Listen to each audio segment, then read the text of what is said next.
जलवा दिखा अपना, बड़ी बेताब है दुनिया तेरी परवाज देखण नूं। ਵਾਹਿਗੁਰੂ ਜੀ ਕਾ ਖਾਲਸਾ ਵਾਹਿਗੁਰੂ ਜੀ ਕੀ ਫਤਿਹ।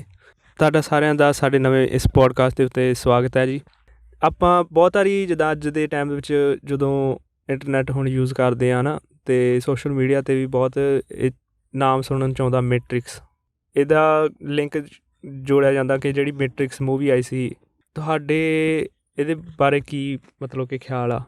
ਮੈਟ੍ਰਿਕਸ ਭਰਾਵਾ, ਪਹਿਲਾਂ ਤਾਂ ਗੱਲ ਇਹ ਆ ਬਈ ਜਿਹੜੀ ਮੂਵੀ ਦੇਖੀ ਸੀ ਉਦੋਂ, ਉਹ ਤਾਂ ਆਪਾਂ ਜਿੱਦਾਂ ਮੂਵੀਆਂ ਦੇਖਦੇ ਹੁੰਦੇ ਹਾਂ ਨਾ, ਠੀਕ ਹੈ, ਐਂਟਰਟੇਨਮੈਂਟ ਨੂੰ ਦੇਖੀ ਆ। ਹੌਲੀ ਹੌਲੀ ਉਹਦੀ ਸਮਝ ਜਿਹੀ ਆਉਣ ਲੱਗੀ ਆ। ਐਂਡਰੂ ਟੇਟ ਤੋਂ ਬਹੁਤ ਜਣਿਆਂ ਨੇ ਸੁਣਿਆ ਮੈਟ੍ਰਿਕਸ ਕਰ ਦਿੰਦਾ, ਸਾਰੇ ਪੁੱਛਦੇ ਰਹਿੰਦੇ ਆ ਮੈਟ੍ਰਿਕਸ ਹੈ ਕੀ ਆ।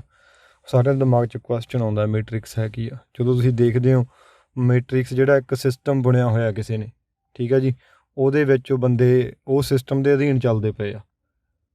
ਆਪਣੀ ਫਰੀ ਵਿਲ ਨਹੀਂ ਹੈਗੀ, ਕਾਇੰਡ ਆਫ ਉਹਨਾਂ ਦੀ ਹੈਗੀ ਆ, ਪਰ ਉਹਨਾਂ ਨੂੰ ਲੱਗਦਾ ਅਸੀਂ ਫਰੀ ਵਿਲ 'ਚ ਕੰਮ ਕਰ ਰਹੇ ਹਾਂ, ਪਰ ਉਹ ਹੈ ਨਹੀਂ ਗੀ ਉਹਨਾਂ ਦੀ। ਉਹ ਕਿਸੇ ਦੀ ਮਰਜ਼ੀ ਦੇ ਅੰਡਰ ਚੱਲਦਾ ਪਿਆ ਕੰਮ ਸਾਰਾ। ਬਈ ਕਿਸੇ ਨੂੰ ਪਤਾ ਨਹੀਂ ਹੈ ਵੀ ਅਸੀਂ ਉਹ ਕੰਮ ਕਿਉਂ ਕਰਦੇ ਪਏ ਹਾਂ। ਹੁਣ ਜਦੋਂ ਆਪਾਂ ਨਿਊ ਵਰਲਡ ਆਰਡਰ ਦੀ ਗੱਲ ਕਰਦੇ ਹਾਂ, ਪਿੱਛੇ ਜੋ 2 ਸਾਲ ਹੋਏ ਆ, ਇਹਦੇ ਵਿੱਚੋਂ ਮੈਟ੍ਰਿਕਸ ਪ੍ਰਤੱਖ ਦੇਖਣ ਨੂੰ ਮਿਲੀ। ਕਿਵੇਂ? ਕਿਉਂਕਿ ਉਹਨਾਂ ਨੇ ਇੱਕ ਪਾਸਾ ਬਿਲਕੁਲ ਕੰਟਰੋਲ ਕਰ ਲਿਆ। ਜਿਹੜਾ ਪਾਸਾ ਸੀਗਾ ਬਈ ਵਾਇਰਸ ਆ ਗਿਆ ਹੈ ਜੀ, ਤੁਸੀਂ ਘਰੇ ਬੈਠੋ, ਤੁਸੀਂ ਟੀਕੇ ਲਵਾਓ। ਜਿਹੜਾ ਦੂਜੇ ਪਾਸੇ ਦੀ ਗੱਲ ਕਰਦੇ ਸੀ ਉਹ ਦਬਾਏ ਜਾਂਦੇ ਸੀਗੇ। ਸੋ ਮੈਟ੍ਰਿਕਸ ਦਾ ਮਤਲਬ ਕਿ ਉਹਨਾਂ ਨੇ ਆਪਣੇ ਕੰਟਰੋਲ 'ਚ ਚਲਾਉਣੇ ਆ ਬੰਦੇ। ਜਿਵੇਂ ਉਹ ਕਹਿਣਗੇ ਤੁਹਾਨੂੰ ਉਵੇਂ ਹੀ ਕਰਨਾ ਪੈਣਾ ਆ, ਜਾਂ ਜੇ ਤੁਹਾਨੂੰ ਲੱਗਦਾ ਵੀ ਤੁਸੀਂ ਫਰੀ ਵਿਲ 'ਚ ਕੰਮ ਕਰ ਰਹੇ ਹੋ ਤਾਂ ਵੀ ਉਹਨਾਂ ਦੇ ਅਧੀਨ ਹੀ ਕੰਮ ਕਰ ਰਹੇ ਹੋ। ਤੁਹਾਨੂੰ ਇਹ ਵੀ ਨਹੀਂ ਰੀਅਲਾਈਜ਼ ਹੁੰਦਾ ਬਈ ਫਰੀ ਵਿਲ ਹੈ ਕੀ, ਰਹਿ ਕੀ ਅੱਜ ਦੇ ਟਾਈਮ ਦੇ ਵਿੱਚ। ਜਦੋਂ ਇੱਥੇ ਫਰੀਡਮ ਦੀ ਗੱਲ ਚੱਲਦੀ ਹੈ, ਸਾਰੇ ਕਹਿੰਦੇ ਜੀ ਫਰੀ ਤਾਂ ਹੈਗੇ ਆ, ਆਜ਼ਾਦ ਤਾਂ ਹੈਗੇ, ਤੁਸੀਂ ਕਿਹੜੀ ਫਰੀਡਮ ਦੀ ਗੱਲ ਕਰਦੇ ਹੋ ਜੀ। ਕਿਤੇ ਨਾ ਕਿਤੇ ਆਜ਼ਾਦੀ ਖੁੱਸੀ ਹੋਈ ਆ ਸਾਡੀ। ਜਦੋਂ ਬਰੀਕਿਆਂ 'ਚ ਜਾ ਕੇ ਦੇਖਦੇ ਹੋ, ਸਪੈਸ਼ਲੀ ਜਦੋਂ ਆਪਾਂ ਪਿੰਡਾਂ 'ਚੋਂ ਨਿਕਲ ਕੇ ਇਹਨਾਂ ਮੁਲਕਾਂ 'ਚ ਆਉਣੇ ਆ, ਇੱਕ ਤਰ੍ਹਾਂ ਦਾ ਸਿਸਟਮ ਜਿਹਾ ਦਿੱਤਾ ਹੋਇਆ ਸਾਨੂੰ ਫੋਲੋ ਕਰਨ ਦੇ ਲਈ। ਇੱਕ ਤਰ੍ਹਾਂ ਦਾ ਕੰਫਰਟ ਜ਼ੋਨ ਵੀ ਲੱਗਦਾ ਸਾਨੂੰ ਵੀ ਸਾਰਾ ਕੁਛ ਇੱਦਾਂ ਦਾ ਸਟੈਪ ਬਾਏ ਸਟੈਪ ਫੋਲੋ ਕਰਨਾ ਆ, ਤੁਸੀਂ ਇੱਥੇ ਕੁ ਪਹੁੰਚ ਜਾਣਾ ਆ। ਉਹ ਕੀ ਆ? ਉਹ ਮੈਟ੍ਰਿਕਸ ਆ, ਡਿਜ਼ਾਈਨਡ ਆ ਸਾਰਾ ਕੁਛ। ਸਟੈਪ ਦਿੱਤੇ ਗਏ ਤੁਹਾਨੂੰ ਵੀ ਪਹਿਲਾਂ ਤੁਸੀਂ ਆਹ ਚੀਜ਼ ਕਰਨੀ ਹੈ ਤਾਂ ਆਹ ਹੋ ਜਾਊਗਾ, ਆਹ ਚੀਜ਼ ਕਰੋਗੇ ਤਾਂ ਆਹ ਮਿਲ ਜਾਊਗਾ। ਉਹ ਆਲਰੇਡੀ ਡਿਜ਼ਾਈਨਡ ਆ। ਜਿੱਦਾਂ ਸਕੂਲਿੰਗ ਤੋਂ ਬਾਅਦ ਜੋਬ ਤੋਂ ਬਾਅਦ ਫੈਮਿਲੀ, ਘਰ, ਗੱਡੀ, ਡੈਟ, ਹੈ ਨਾ, ਉਹ ਤੋਂ ਗਾਂਹ ਬੰਦਾ ਸੋਚ ਹੀ ਨਹੀਂ ਸਕਦਾ ਕੁਛ। ਸਮਝਦੇ ਹੋ? ਸੋ ਜਿਹੜਾ ਵੀ ਸਿਸਟਮ, ਜਦੋਂ ਨਿਊ ਵਰਲਡ ਆਰਡਰ ਦਾ ਨਾਂ ਆਉਂਦਾ ਆ, ਮੈਟ੍ਰਿਕਸ ਦਾ ਨਾਂ ਆਉਂਦਾ ਆ, ਇਹ ਸਿਮਿਲਰ ਚੀਜ਼ਾਂ ਨੇ ਜੋ ਉਹਨਾਂ ਨੇ ਡਿਜ਼ਾਈਨ ਕਰਕੇ ਸਾਨੂੰ ਦੇਤਾ। ਸਾਨੂੰ ਲੱਗਦਾ ਪਿਆ ਅਸੀਂ ਆਪਣੀ ਮਰਜ਼ੀ ਨਾਲ ਜ਼ਿੰਦਗੀ ਜਿਉਣ ਰਹੇ ਹਾਂ, ਪਰ ਨਹੀਂ, ਅਸੀਂ ਕਿਸੇ ਨਾ ਕਿਸੇ ਸਿਸਟਮ ਦੇ ਅੰਡਰ ਚੱਲ ਰਹੇ ਹਾਂ। ਸਾਡੀ ਉਹਦੇ ਵਿੱਚ ਆਪਣੀ ਮਨ ਮਰਜ਼ੀ ਘੱਟ ਚੱਲਦੀ ਆ। ਅਸੀਂ ਸਿਸਟਮ ਨੂੰ ਫੋਲੋ ਕਰਦੇ ਹਾਂ। ਜਿੱਦਾਂ ਫੋਲੋ ਕਰਨਾ ਸੌਖਾ ਹੁੰਦਾ ਆ, ਆਪਣਾ ਵੱਖਰਾ ਰਾਹ ਬਣਾਉਣਾ ਬਹੁਤ ਔਖਾ ਆ। ਸੋ ਜਿਹੜਾ ਰਾਹ ਆਪਾਂ ਫੋਲੋ ਕਰਦੇ ਪਏ ਆ, ਸਾਰਾ ਕੁਛ ਸਟੈਪ ਬਾਏ ਸਟੈਪ, ਉਹ ਕੀ ਆ? ਉਹ ਮੈਟ੍ਰਿਕਸ ਕ੍ਰੀਏਟ ਕੀਤੀ ਹੋਈ ਆ ਉਹਨਾਂ ਦੀ। ਹਾਂਜੀ। ਜੇ ਆਪਾਂ ਪਹਿਲੇ ਟਾਈਮ ਦੀ ਗੱਲ ਕਰਦੇ ਹਾਂ, ਹੈ ਨਾ, ਕਿ ਜਿਹੜਾ ਜੱਟਾਂ ਦੇ ਘਰ ਹੁੰਦੇ ਸੀਗੇ, ਉਹ ਸਾਰੇ ਖੇਤੀਬਾੜੀ ਹੀ ਕਰਦੇ ਸੀ। ਉਹਨਾਂ ਦੀ ਜਿਹੜੀ ਫੈਮਿਲੀ 'ਚ ਆਉਣ ਵਾਲੀਆਂ ਨਸਲਾਂ, ਜਿੰਨੇ ਨਿਆਣੇ, ਪੋਤੇ ਪੋਤੀਆਂ, ਉਹ ਸਾਰੇ ਜ਼ਿਮੀਂਦਾਰ ਹੀ ਹੁੰਦੇ ਸੀ। ਜਿਹੜੇ ਤਰਖਾਣਾਂ ਵਿੱਚ ਹੁੰਦੇ ਸੀਗੇ, ਉਹ ਸਾਰੇ ਤਰਖਾਣ ਹੀ ਹੁੰਦੇ ਸੀ, ਹੈ ਨਾ। ਅਤੇ ਜੇ ਆਪਾਂ ਫਰੀ ਵਿਲ ਦੀ ਗੱਲ ਕਰਦੇ ਤਾਂ ਇਹ ਕਿਤੇ ਨਾ ਕਿਤੇ ਇਹ ਚੀਜ਼ ਉੱਥੇ ਵੀ ਲੈਕ ਕਰਦੀ ਸੀ। ਤੁਹਾਨੂੰ ਕੀ ਲੱਗਦਾ ਕਿ ਉਹ ਆਪਣਾ ਮਤਲਬ ਕਿ ਕੰਮ ਛੱਡ ਕੇ, ਹੈ ਨਾ, ਆਪਣੀ ਕਿੱਤੇ ਨੂੰ ਛੱਡ ਕੇ ਹੋਰ ਕੋਈ ਕੰਮ ਨਹੀਂ ਕਰਦੇ ਸੀ? ਇਸ ਤਰੀਕੇ ਨਾਲ ਜੇ ਕਹੀਏ ਸਿਸਟਮ ਤਾਂ ਪਹਿਲਾਂ ਵੀ ਸੀਗਾ, ਅਤੇ ਉਸ ਸਿਸਟਮ ਨਾਲੋਂ ਇਹ ਸਿਸਟਮ ਕਿਵੇਂ ਵੱਖਰਾ, ਅਤੇ ਇਹ ਕਿੱਦਾਂ ਕਿਤੇ ਨਾ ਕਿਤੇ ਲਿੰਕ ਹੁੰਦੀਆਂ ਚੀਜ਼ਾਂ? ਹਾਂ, ਸਾਰੀਆਂ ਹੀ ਆ। ਉਹ ਜਿੱਦਾਂ ਉਹਨਾਂ ਦਾ ਪਰਿਵਾਰਾਂ ਦਾ ਸਟਰਕਚਰ ਬਣਿਆ ਹੁੰਦਾ ਆ। ਹੁਣ ਅਸੀਂ ਪਿੰਡਾਂ 'ਚੋਂ ਆਏ ਹਾਂ, ਹੈ ਨਾ।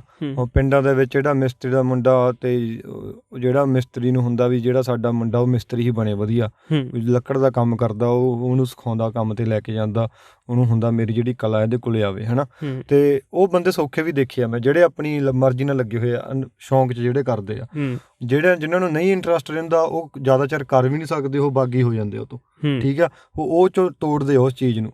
ਇੱਕ ਤਾਂ ਹੁੰਦਾ ਹਾਂ ਬਈ ਮੈਨੂੰ ਪਸੰਦ ਆ, ਖੁਸ਼ ਆ ਕੰਮ ਦੇ ਵਿੱਚ, ਪਰ ਜਿਹੜਾ ਨਹੀਂ ਖੁਸ਼ ਹੈਗਾ ਉਹਨੂੰ ਤੋੜ ਦਿੰਦਾ ਆ ਸਿਸਟਮ ਨੂੰ। ਉਹ ਕਹਿੰਦਾ ਵੀ ਨਹੀਂ, ਮੈਂ ਪੜ੍ਹਾਈ ਕਰਨੀ ਆ, ਮੈਂ ਜੋਬ ਕਰਨੀ ਆ। ਉਹਨੇ ਜਿਹੜੀ ਪਰਿਵਾਰ 'ਚ ਮੈਟ੍ਰਿਕਸ ਬਣੀ ਸੀ, ਜਿਹੜਾ ਸਿਸਟਮ ਬਣਿਆ ਆ ਰਿਹਾ ਸੀ, ਉਹ ਬਾਗੀ ਹੋ ਗਿਆ, ਉਹ ਤੋਂ ਮੈਟ੍ਰਿਕਸ ਤੋਂ ਬਾਗੀ ਹੋ ਗਿਆ। ਸੇਮ ਚੀਜ਼ ਸੁਸਾਇਟੀ 'ਤੇ ਲਾਗੂ ਹੋ ਜਾਂਦੀ ਹੈ। ਫਿਰ ਸੁਸਾਇਟੀ ਨੇ ਕੁਛ ਕੁ ਰੂਲ ਦਿੱਤੇ ਆ ਵੀ ਤੁਸੀਂ ਪੜ੍ਹਾਈ ਕਰਨੀ ਆ ਜੀ, ਪੜ੍ਹ ਕੇ ਤੁਸੀਂ ਜੋਬ ਲੈਣੀ ਆ, ਜੋਬ ਕਰਕੇ ਤੁਸੀਂ ਵਿਆਹ ਕਰਾਉਣਾ ਆ, ਫੈਮਿਲੀ ਬਣਾਉਣੀ ਆ। ਹੁਣ ਕਈ ਹੁੰਦੇ ਆ ਨਹੀਂ ਪੜ੍ਹਾਈ 'ਚ ਇੰਟਰਸਟ ਹੁੰਦਾ ਉਹਨਾਂ ਨੂੰ, ਉਹ ਕਹਿੰਦੇ ਅਸੀਂ ਕੁਛ ਆਪਣਾ ਹੋਰ ਕਰਾਂਗੇ।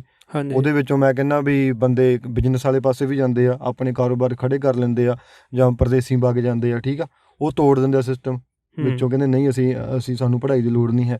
ਸਮਝਦੇ ਹੋ? ਸੋ ਸਿਸਟਮ ਬਣਾਇਆ ਗਿਆ, ਪਰਿਵਾਰਾਂ ਦੇ ਵਿੱਚ ਵੀ ਆਪਾਂ ਨੂੰ ਦੇਖਣ ਨੂੰ ਮਿਲਦਾ ਆ ਵੀ ਜਦੋਂ ਆਪਾਂ ਕਿਸੇ ਨੂੰ ਕੰਟਰੋਲ ਕਰਨ, ਹੁਣ ਜਿਹੜੇ ਪਰਿਵਾਰਾਂ 'ਚ ਵੀ ਕਲੇਸ਼ ਕਦੋਂ ਪੈਂਦਾ ਆ, ਜਦੋਂ ਆਪਾਂ ਕਹਿੰਦੇ ਆ ਵੀ ਨਿਆਣਾ ਜੀ ਸਾਡੇ ਕਹਿਣ 'ਚ ਹੀ ਚੱਲੇ, ਸਮਝਦੇ ਹੋ ਗੱਲ। ਹੁਣ ਜਦੋਂ ਨਿਆਣੇ ਬਾਗੀ ਹੋ ਜਾਂਦੇ ਆ, ਉਹਨਾਂ ਘਰਦਿਆਂ ਦੇ ਜੋਗੇ ਰਹਿੰਦੇ ਆ, ਉਹਨਾਂ ਬਾਹਰ ਦੇ ਜੋਗੇ ਰਹਿੰਦੇ ਆ, ਸਮਝਦੇ ਹੋ ਗੱਲ। ਹਾਂ, ਜੇ ਇਤਫਾਕ ਪਿਆਰ ਹੋਊਗਾ, ਪਿਆਰ ਨਾਲ ਆਪਾਂ ਨਿਆਣਿਆਂ ਨੂੰ ਗੱਲ ਕਰਾਂਗੇ, ਨਿਆਣਿਆਂ ਨੂੰ ਸਮਝਾਂਗੇ, ਉਹ ਜੋ ਕਰਨਾ ਚਾਹੁੰਦੇ ਆ ਉਹਨਾਂ ਨੂੰ ਸਮਝਾਵਾਂਗੇ, ਬਾਕੀ ਜੋ ਉਹਨਾਂ ਦਾ ਚੰਗਾ ਉਹਨਾਂ ਨੂੰ ਪਤਾ ਆ। ਇਹ ਹੈਗੀ ਆਜ਼ਾਦੀ ਦਿੱਤੀ ਹੋਈ ਹੈ ਨਿਆਣਿਆਂ ਨੂੰ। ਬਟ ਜੇ ਤੁਸੀਂ ਕਹੋ ਨਹੀਂ ਮੇਰੇ ਕਹਿਣ 'ਤੇ ਹੀ ਚੱਲਣਾ ਤਾਂ ਬਈ ਮੈਂ ਹੀ ਸਹੀ ਹਾਂ, ਉੱਥੇ ਨਿਆਣੇ ਨੂੰ ਘੁੱਟਣ ਮਹਿਸੂਸ ਹੋਊਗੀ ਵੀ ਨਹੀਂ ਮੈਂ ਵੀ ਕੁਛ ਕਰਨਾ ਚਾਹੁੰਦਾ ਆ। ਹੁਣ ਸਿਸਟਮ ਦੇ ਵਿੱਚ ਆ ਜਾਓ ਤੁਸੀਂ, ਮੈਟ੍ਰਿਕਸ ਵੱਲ ਆ ਜਾਓ, ਇਹਦੇ ਵਿੱਚ ਵੀ ਜੋ ਬੰਦਾ ਇਨਸਾਨ ਆਪਣੀ ਮਰਜ਼ੀ ਨਾਲ ਕਰਨਾ ਚਾਹੁੰਦਾ ਆ ਉਹਨੂੰ ਕਰਨ ਲੈਣ ਦਿਓ, ਅਤੇ ਉਹਨੂੰ ਆਜ਼ਾਦ ਹੋਣਾ ਚਾਹੀਦਾ ਆ ਬੰਦਾ, ਉਹਦੇ ਆਪਣੀ ਫਰੀ ਚੋਇਸ ਹੋਣੀ ਚਾਹੀਦੀ, ਆਪਣੀ ਫਰੀ ਵਿਲ ਹੋਣੀ ਚਾਹੀਦੀ, ਜੋ ਮਰਜ਼ੀ ਕਰੇ ਉਹ। ਅਤੇ ਉਹ ਸੀਗੀ ਵੀ ਆਜ਼ਾਦੀ ਪਿਛਲੇ 60-70 ਸਾਲ ਜਿਹੜੇ ਦੇਖੇ ਆਪਾਂ ਇਨਸਾਨੀਅਤ ਦੇ, ਜਿੰਨਾ ਕੁ ਆਪਾਂ ਨੂੰ ਪੜ੍ਹਿਆ, ਜੋ ਆਪਾਂ ਦੇਖਿਆ ਆ, ਉਹ ਇਨਸਾਨ ਨੇ ਆਜ਼ਾਦੀ ਮਾਣੀ ਵੀ ਆ। ਪਰ ਕਿਤੇ ਨਾ ਕਿਤੇ ਜਾ ਕੇ ਗੁਲਾਮੀ ਗਲ 'ਚ ਪੈਂਦੀ ਆ, ਚਾਹੇ ਉਹ ਤੁਹਾਡੇ ਧਰਮ ਕਰਕੇ ਆ, ਚਾਹੇ ਉਹ ਤੁਹਾਡੇ ਰੰਗ ਕਰਕੇ ਆ, ਚਾਹੇ ਉਹ ਤੁਹਾਡੇ ਕੰਟਰੀ ਦੇ ਕਰਕੇ। ਜਿੱਦਾਂ ਹੁਣ ਆਪਾਂ ਪੰਜਾਬ 'ਚ ਦੇਖਦੇ ਹਾਂ ਬਈ ਸਿੱਖਾਂ ਨੂੰ ਹੱਕ ਹੀ ਨਹੀਂ ਮਿਲਦੇ ਬਰਾਬਰ ਦੇ, ਉਹ ਨੌਕਰੀਆਂ ਕਰਨਾ ਚਾਹੁੰਦੇ ਆ, ਉਹਨਾਂ ਨੂੰ ਨੌਕਰੀਆਂ ਨਹੀਂ ਮਿਲਦੀਆਂ, ਹੈ ਨਾ, ਦੂਜਿਆਂ ਨੂੰ ਪਹਿਲ ਦਿੱਤੀ ਜਾਂਦੀ ਆ, ਜਾਂ ਉਹਨਾਂ ਨੂੰ ਕਹਿ ਦਿਓ ਜੀ ਤੁਸੀਂ ਪੜ੍ਹਦੇ ਨਹੀਂ ਲਿਖਦੇ ਨਹੀਂ, ਜੋ ਵੀ ਹੈ ਭੇਦਭਾਵ ਜੋ ਕੀਤਾ ਜਾਂਦਾ ਧਰਮ ਦੇ ਨਾਂ ਦੇ ਉੱਤੇ ਕੰਟਰੋਲ ਕਰਨ ਦੀ ਕੋਸ਼ਿਸ਼ ਕੀਤੀ ਜਾਂਦੀ ਆ, ਉਹਨਾਂ ਦੇ ਹੱਕ ਖੋਏ ਜਾਂਦੇ ਆ। ਉੱਥੇ ਜਾ ਕੇ ਫਿਰ ਪੰਗਾ ਖੜਾ ਹੁੰਦਾ ਵੀ ਸਾਡੇ 'ਤੇ ਇੱਦਾਂ ਕੰਟਰੋਲ ਕਿਉਂ ਕੀਤਾ ਜਾ ਰਿਹਾ। ਫਿਰ ਬਾਹਰਲੇ ਮੁਲਕਾਂ 'ਚ ਜਦੋਂ ਆਏ ਆਪਾਂ, ਇੱਥੇ ਤਾਂ ਹੀ ਆਏ ਸੀ ਵੀ ਆਜ਼ਾਦੀ, ਇੱਥੇ ਇਕੁਐਲਿਟੀ ਆ ਸਾਰਿਆਂ ਨੂੰ। ਅਤੇ ਇੱਥੇ ਹੁਣ ਪਿਛਲੇ 2 ਸਾਲਾਂ 'ਚ ਜੋ ਚੀਜ਼ਾਂ ਦੇਖਣ ਨੂੰ ਮਿਲੀਆਂ, ਜਿੱਦਾਂ ਟੀਕਿਆਂ 'ਤੇ ਗੱਲ ਆ ਗਈ, ਲੋਕਾਂ ਨੂੰ ਕਿਹਾ ਗਿਆ ਤੁਸੀਂ ਟੀਕੇ ਲਵਾਓਗੇ ਤਾਂ ਕੰਮ 'ਤੇ ਜਾਓਗੇ, ਨਹੀਂ ਤੁਸੀਂ ਕੰਮ 'ਤੇ ਨਹੀਂ ਜਾਣਾ। ਉੱਥੇ ਕੀ ਆ ਗਿਆ, ਉਹ ਕੰਟਰੋਲ ਕਰਨਾ ਚਾਹੁੰਦੇ ਆ ਵੀ ਜੋ ਅਸੀਂ ਕਹਾਂਗੇ ਤੁਸੀਂ ਉਹੀ ਕਰਨਾ ਆ। ਹੁਣ ਜਿਹੜੀ ਉਹ ਆਜ਼ਾਦੀ ਦੀ ਗੱਲ ਕਰਕੇ ਹਟੇ ਆਪਾਂ ਹੁਣੇ ਵੀ ਇੱਕ ਤਾਂ ਪਰਿਵਾਰ ਨੇ ਆਜ਼ਾਦੀ ਦਿੱਤੀ ਹੋਈ ਆ ਨਿਆਣੇ ਨੂੰ ਸਮਝੂ ਕੇ ਵੀ ਹਾਂ ਜੋ ਕਰਨਾ ਕਰ, ਤੇਰੇ ਨਾਲ ਆ। ਉਹੀ ਫਿਰ ਸਿਸਟਮ ਨੇ ਵੀ ਆਜ਼ਾਦੀ ਦਿੱਤੀ ਹੁੰਦੀ ਸੀ ਤੁਹਾਨੂੰ, ਆਪਾਂ ਆਜ਼ਾਦੀ ਮਾਣੀ ਆ। ਮੈਂ ਇਹ ਡਿਨਾਈ ਨਹੀਂ ਕਰ ਰਿਹਾ ਵੀ ਆਜ਼ਾਦੀ ਹੈ ਨਹੀਂ ਸੀ ਆਪਣੇ ਕੋਲ, ਹੈਗੀ ਸੀ ਆਜ਼ਾਦੀ। ਹੁਣ ਜਿਹੜੀ ਅੱਗੇ ਜਾ ਕੇ ਚੀਜ਼ ਆ ਰਹੀ ਆ, ਜਿਹੜਾ ਹੁਣ ਨਿਊ ਵਰਲਡ ਆਰਡਰ ਆ, ਮੈਟ੍ਰਿਕਸ ਨੂੰ ਉਹ ਹੋਰ ਟਾਈਟ ਕਰਨ ਲੱਗੇ ਹੋਏ ਆ, ਜਿਹਦੇ 'ਚ ਆਪਾਂ ਸਾਰੀਆਂ ਗੱਲਾਂ ਆ ਜਾਂਦੀਆਂ ਉਹਦੇ ਵਿੱਚ। ਬਈ ਜਿੱਦਾਂ ਹੁਣ ਟੀਕਿਆਂ ਕਰਕੇ ਕੰਟਰੋਲ ਕੀਤਾ, ਸਾਰਿਆਂ ਨੂੰ ਪਤਾ ਹੀ ਹੈ। ਅਤੇ ਹੁਣ ਬਹੁਤ ਗੱਲ ਹੋ ਚੁੱਕੀ ਆ ਵੀ ਧੱਕੇ ਨਾਲ ਟੀਕੇ ਲਾਏ ਗਏ ਆ, ਲੋਕਾਂ ਨੂੰ ਕਹਿੰਦੇ ਫਲਾਈਟਾਂ 'ਤੇ ਨਹੀਂ ਚੜ੍ਹਨ ਦੇਣਾ, ਫਿਰ ਵੈਕਸੀਨ ਪਾਸਪੋਰਟ ਬਣੇ ਆ, ਵੀ ਕੰਟਰੋਲ ਹੋਏ ਲੋਕ। ਉਦੋਂ ਗਾਂਹ ਵਾਲਾ ਕੰਟਰੋਲ ਕੀ ਆ ਰਿਹਾ ਆ, ਹੁਣ ਕਲਾਈਮੇਟ ਚੇਂਜ ਦਾ ਮੁੱਦਾ ਸਭ ਤੋਂ ਭਖਿਆ ਹੋਇਆ। ਕਹਿੰਦੇ ਜੀ ਕਲਾਈਮੇਟ ਚੇਂਜ ਦੇ ਨਾਂ 'ਤੇ ਅਸੀਂ ਆਹ ਚੀਜ਼ਾਂ ਕਰਨੀਆਂ ਨੇ, ਜਿਨ੍ਹਾਂ ਵਿੱਚ ਤੁਹਾਡੀਆਂ ਗੈਸ ਅਤੇ ਡੀਜ਼ਲ ਵਾਲੀਆਂ ਗੱਡੀਆਂ ਬੰਦ ਕੀਤੀਆਂ ਜਾਣਗੀਆਂ, ਇਲੈਕਟ੍ਰੀਕਲ ਕਾਰਾਂ ਤੁਹਾਨੂੰ ਕਿਹਾ ਜਾਊਗਾ ਵੀ ਇਹੀ ਲੈਣੀ ਆ, ਬਾਕੀ ਗੱਡੀਆਂ ਬੰਦ ਕੀਤੀਆਂ ਜਾਣਗੀਆਂ, ਠੀਕ ਆ ਜੀ। ਫਿਰ CBDC ਆਉਣੀ ਆ, ਤੁਹਾਨੂੰ ਕਿਹਾ ਜਾਣਾ ਵੀ ਤੁਸੀਂ ਡਿਜੀਟਲ ਕਰੰਸੀ ਵਰਤਣੀ ਆ, ਕੈਸ਼ ਖਤਮ ਕਰਨਾ ਉਹਨਾਂ ਨੇ, ਠੀਕ ਆ ਜੀ। ਸੋਸ਼ਲ ਕ੍ਰੈਡਿਟ ਸਿਸਟਮ ਆਊਗਾ, ਇਕੱਲੀ ਮੂਵ ਤੁਹਾਡੀ ਉਹਨਾਂ ਨੇ ਟਰੈਕ ਕਰਨੀ ਆ, ਵੀ ਤੁਹਾਡੇ ਕੋਲ ਉਹ ਆਜ਼ਾਦੀ ਰਹਿਣੀ ਨਹੀਂ ਉਹ ਵਾਲੀ ਜਿਹੜੀ ਆਪਾਂ ਪਿਛਲੇ 60-70 ਸਾਲਾਂ 'ਚ ਦੇਖੀ ਆ, ਬਈ ਪੈਸਾ ਖੁੱਲ੍ਹ ਕੇ ਖਰਚਣ ਦੀ, ਆਪਣੀ ਮਰਜ਼ੀ ਨਾਲ ਜ਼ਿੰਦਗੀ ਜਿਉਣ ਦੀ। ਜਿਹੜੀਆਂ 15 ਮਿੰਟ ਸਿਟੀ ਦਾ ਕਨਸੈਪਟ ਆ ਰਿਹਾ ਆ, ਉਹ ਇਹੀ ਆ ਵੀ ਤੁਸੀਂ 15 ਮਿੰਟ ਦੇ ਦਾਇਰੇ ਦੇ ਵਿੱਚ ਹੀ ਰਹਿਣਾ ਆ। ਜੇ ਤੋਂ ਬਾਹਰ ਜਾਓਗੇ ਤੁਸੀਂ, ਤੁਹਾਡੇ 'ਤੇ ਟੈਕਸ ਲੱਗੂਗਾ, ਤੁਹਾਨੂੰ ਪਰਮਿਟ ਲੈਣਾ ਪਊਗਾ, ਤੁਹਾਡੇ ਕਲਾਈਮੇਟ ਕ੍ਰੈਡਿਟ ਚੈੱਕ ਕੀਤੇ ਜਾਣਗੇ, ਜਿਹੜੇ ਆਲਰੇਡੀ ਆ ਚੁੱਕੇ ਨੇ ਸਾਰੇ ਕਲਾਈਮੇਟ ਕ੍ਰੈਡਿਟ ਕਾਰਡਾਂ ਦੇ ਨਾਲ ਉਹਨਾਂ ਨੇ ਅਟੈਚ ਕਰ ਦਿੰਦੇ, ਕਿੰਨਾ ਤੁਸੀਂ ਕਿੱਥੇ ਖਰਚਦੇ ਹੋ, ਕਿੰਨਾ ਕਲਾਈਮੇਟ ਨੂੰ ਡੈਮੇਜ ਕਰ ਰਿਹਾ, ਉਸ ਹਿਸਾਬ ਨਾਲ ਤੁਹਾਡਾ ਕਲਾਈਮੇਟ ਸਕੋਰ ਆ ਜਿਹੜਾ ਉਹ ਘਟਦਾ ਵੱਧਦਾ ਰਹੂਗਾ ਜਿੱਦਾਂ ਆਪਾਂ ਕ੍ਰੈਡਿਟ ਕਾਰਡ ਹੁੰਦਾ। ਹੁਣ ਕ੍ਰੈਡਿਟ ਕਾਰਡ ਵੀ ਤੁਹਾਡਾ ਸਕੋਰ ਦੇ ਹਿਸਾਬ ਨਾਲ ਚੱਲਦਾ ਆ। ਸੋ ਹੌਲੀ ਉਹ ਜਿਹੜੀ ਮੈਟ੍ਰਿਕਸ ਸਟਰੋਂਗ ਹੁੰਦੀ ਜਾ ਰਹੀ ਆ, ਜੇ ਲੋਕ ਨਾ ਜਾਗੇ, ਜਿਹੜੀ ਉਹ ਆਜ਼ਾਦੀ ਆ ਉਹ ਤੁਹਾਡੇ ਉੱਤੋਂ ਜਿਹੜੀ ਮਾੜੀ ਮੋਟੀ ਜਿਹੜੀ ਬੱਚੀ ਆਪਾਂ ਕਹਿੰਦੇ ਵੀ ਆਜ਼ਾਦ ਆ, ਉਹ ਖੋਈ ਜਾ ਰਹੀ ਆ, ਠੀਕ ਆ ਜੀ। ਉਹੀ ਤੁਸੀਂ ਪਰਿਵਾਰ ਤੋਂ ਸੋਚ ਲਓ ਵੀ ਪਰਿਵਾਰ 'ਚ ਤੁਹਾਤੋਂ ਕਿੱਦਾਂ ਆਜ਼ਾਦੀ ਖੋਈ ਜਾਂਦੀ ਆ ਘਰਦਿਆਂ ਦੁਆਰਾ, ਉਹੀ ਫਿਰ ਸਿਸਟਮ ਕਿੱਦਾਂ ਕਰਦਾ, ਚਾਹੇ ਉਹ ਪੰਜਾਬ ਆ ਚਾਹੇ ਉਹ ਕੈਨੇਡਾ ਆ। ਹਾਂਜੀ, ਇਹ ਤੁਹਾਡੀ ਜਿੱਦਾਂ ਗੱਲ ਸੁਣ ਕੇ ਮੈਨੂੰ ਇੱਦਾਂ ਲੱਗ ਰਿਹਾ ਕਿ ਜਿਹੜਾ ਉਹ ਤਰੀਕਾ ਆ ਮੈਟ੍ਰਿਕਸ ਜਿਹੜੀ ਬਣਾਈ ਆ ਪਹਿਲਾਂ, ਹੈ ਨਾ, ਇੱਕ ਤਾਂ ਪਹਿਲਾਂ ਹੁੰਦਾ ਕਿ ਕਿਸੇ ਨੂੰ ਬੰਦੇ ਨੂੰ ਜਿੱਦਾਂ ਵੱਡੇ ਗੋਲ ਘਤਾਰੇ ਵਿੱਚ ਖੜਾ ਕਰ ਦੇਣਾ, ਬਸ ਫਿਰ ਹੌਲੀ ਉਹਨੂੰ ਸ਼ਰਿੰਕ ਕਰੀ ਜਾਣਾ, ਅਤੇ ਉਹਨੇ ਜਿੱਦਾਂ ਘਟੀ ਜਾਣਾ, ਉਹਨੇ ਏਰੀਆ ਦੇ ਵਿੱਚ ਕੰਫਰਟੇਬਲ ਹੋਈ ਜਾਣਾ, ਅਤੇ ਆਖਿਰ ਦੇ ਜੋ ਤੱਕ ਉਹਨੇ ਜਿੱਦਾਂ ਕਹਿ ਲਓ ਕਿ ਬਾਹਰ ਨਿਕਲਣ ਦੀ ਕੋਸ਼ਿਸ਼ ਕਰਨੀ, ਉਦੋਂ ਤੱਕ ਉਹਦੇ ਕੋਲ ਕੁਛ ਵੀ ਨਹੀਂ ਬਚਣਾ, ਸਿਰਫ ਛੋਟਾ ਜਿਹਾ ਗੋਲ ਘਤਾਰਾ।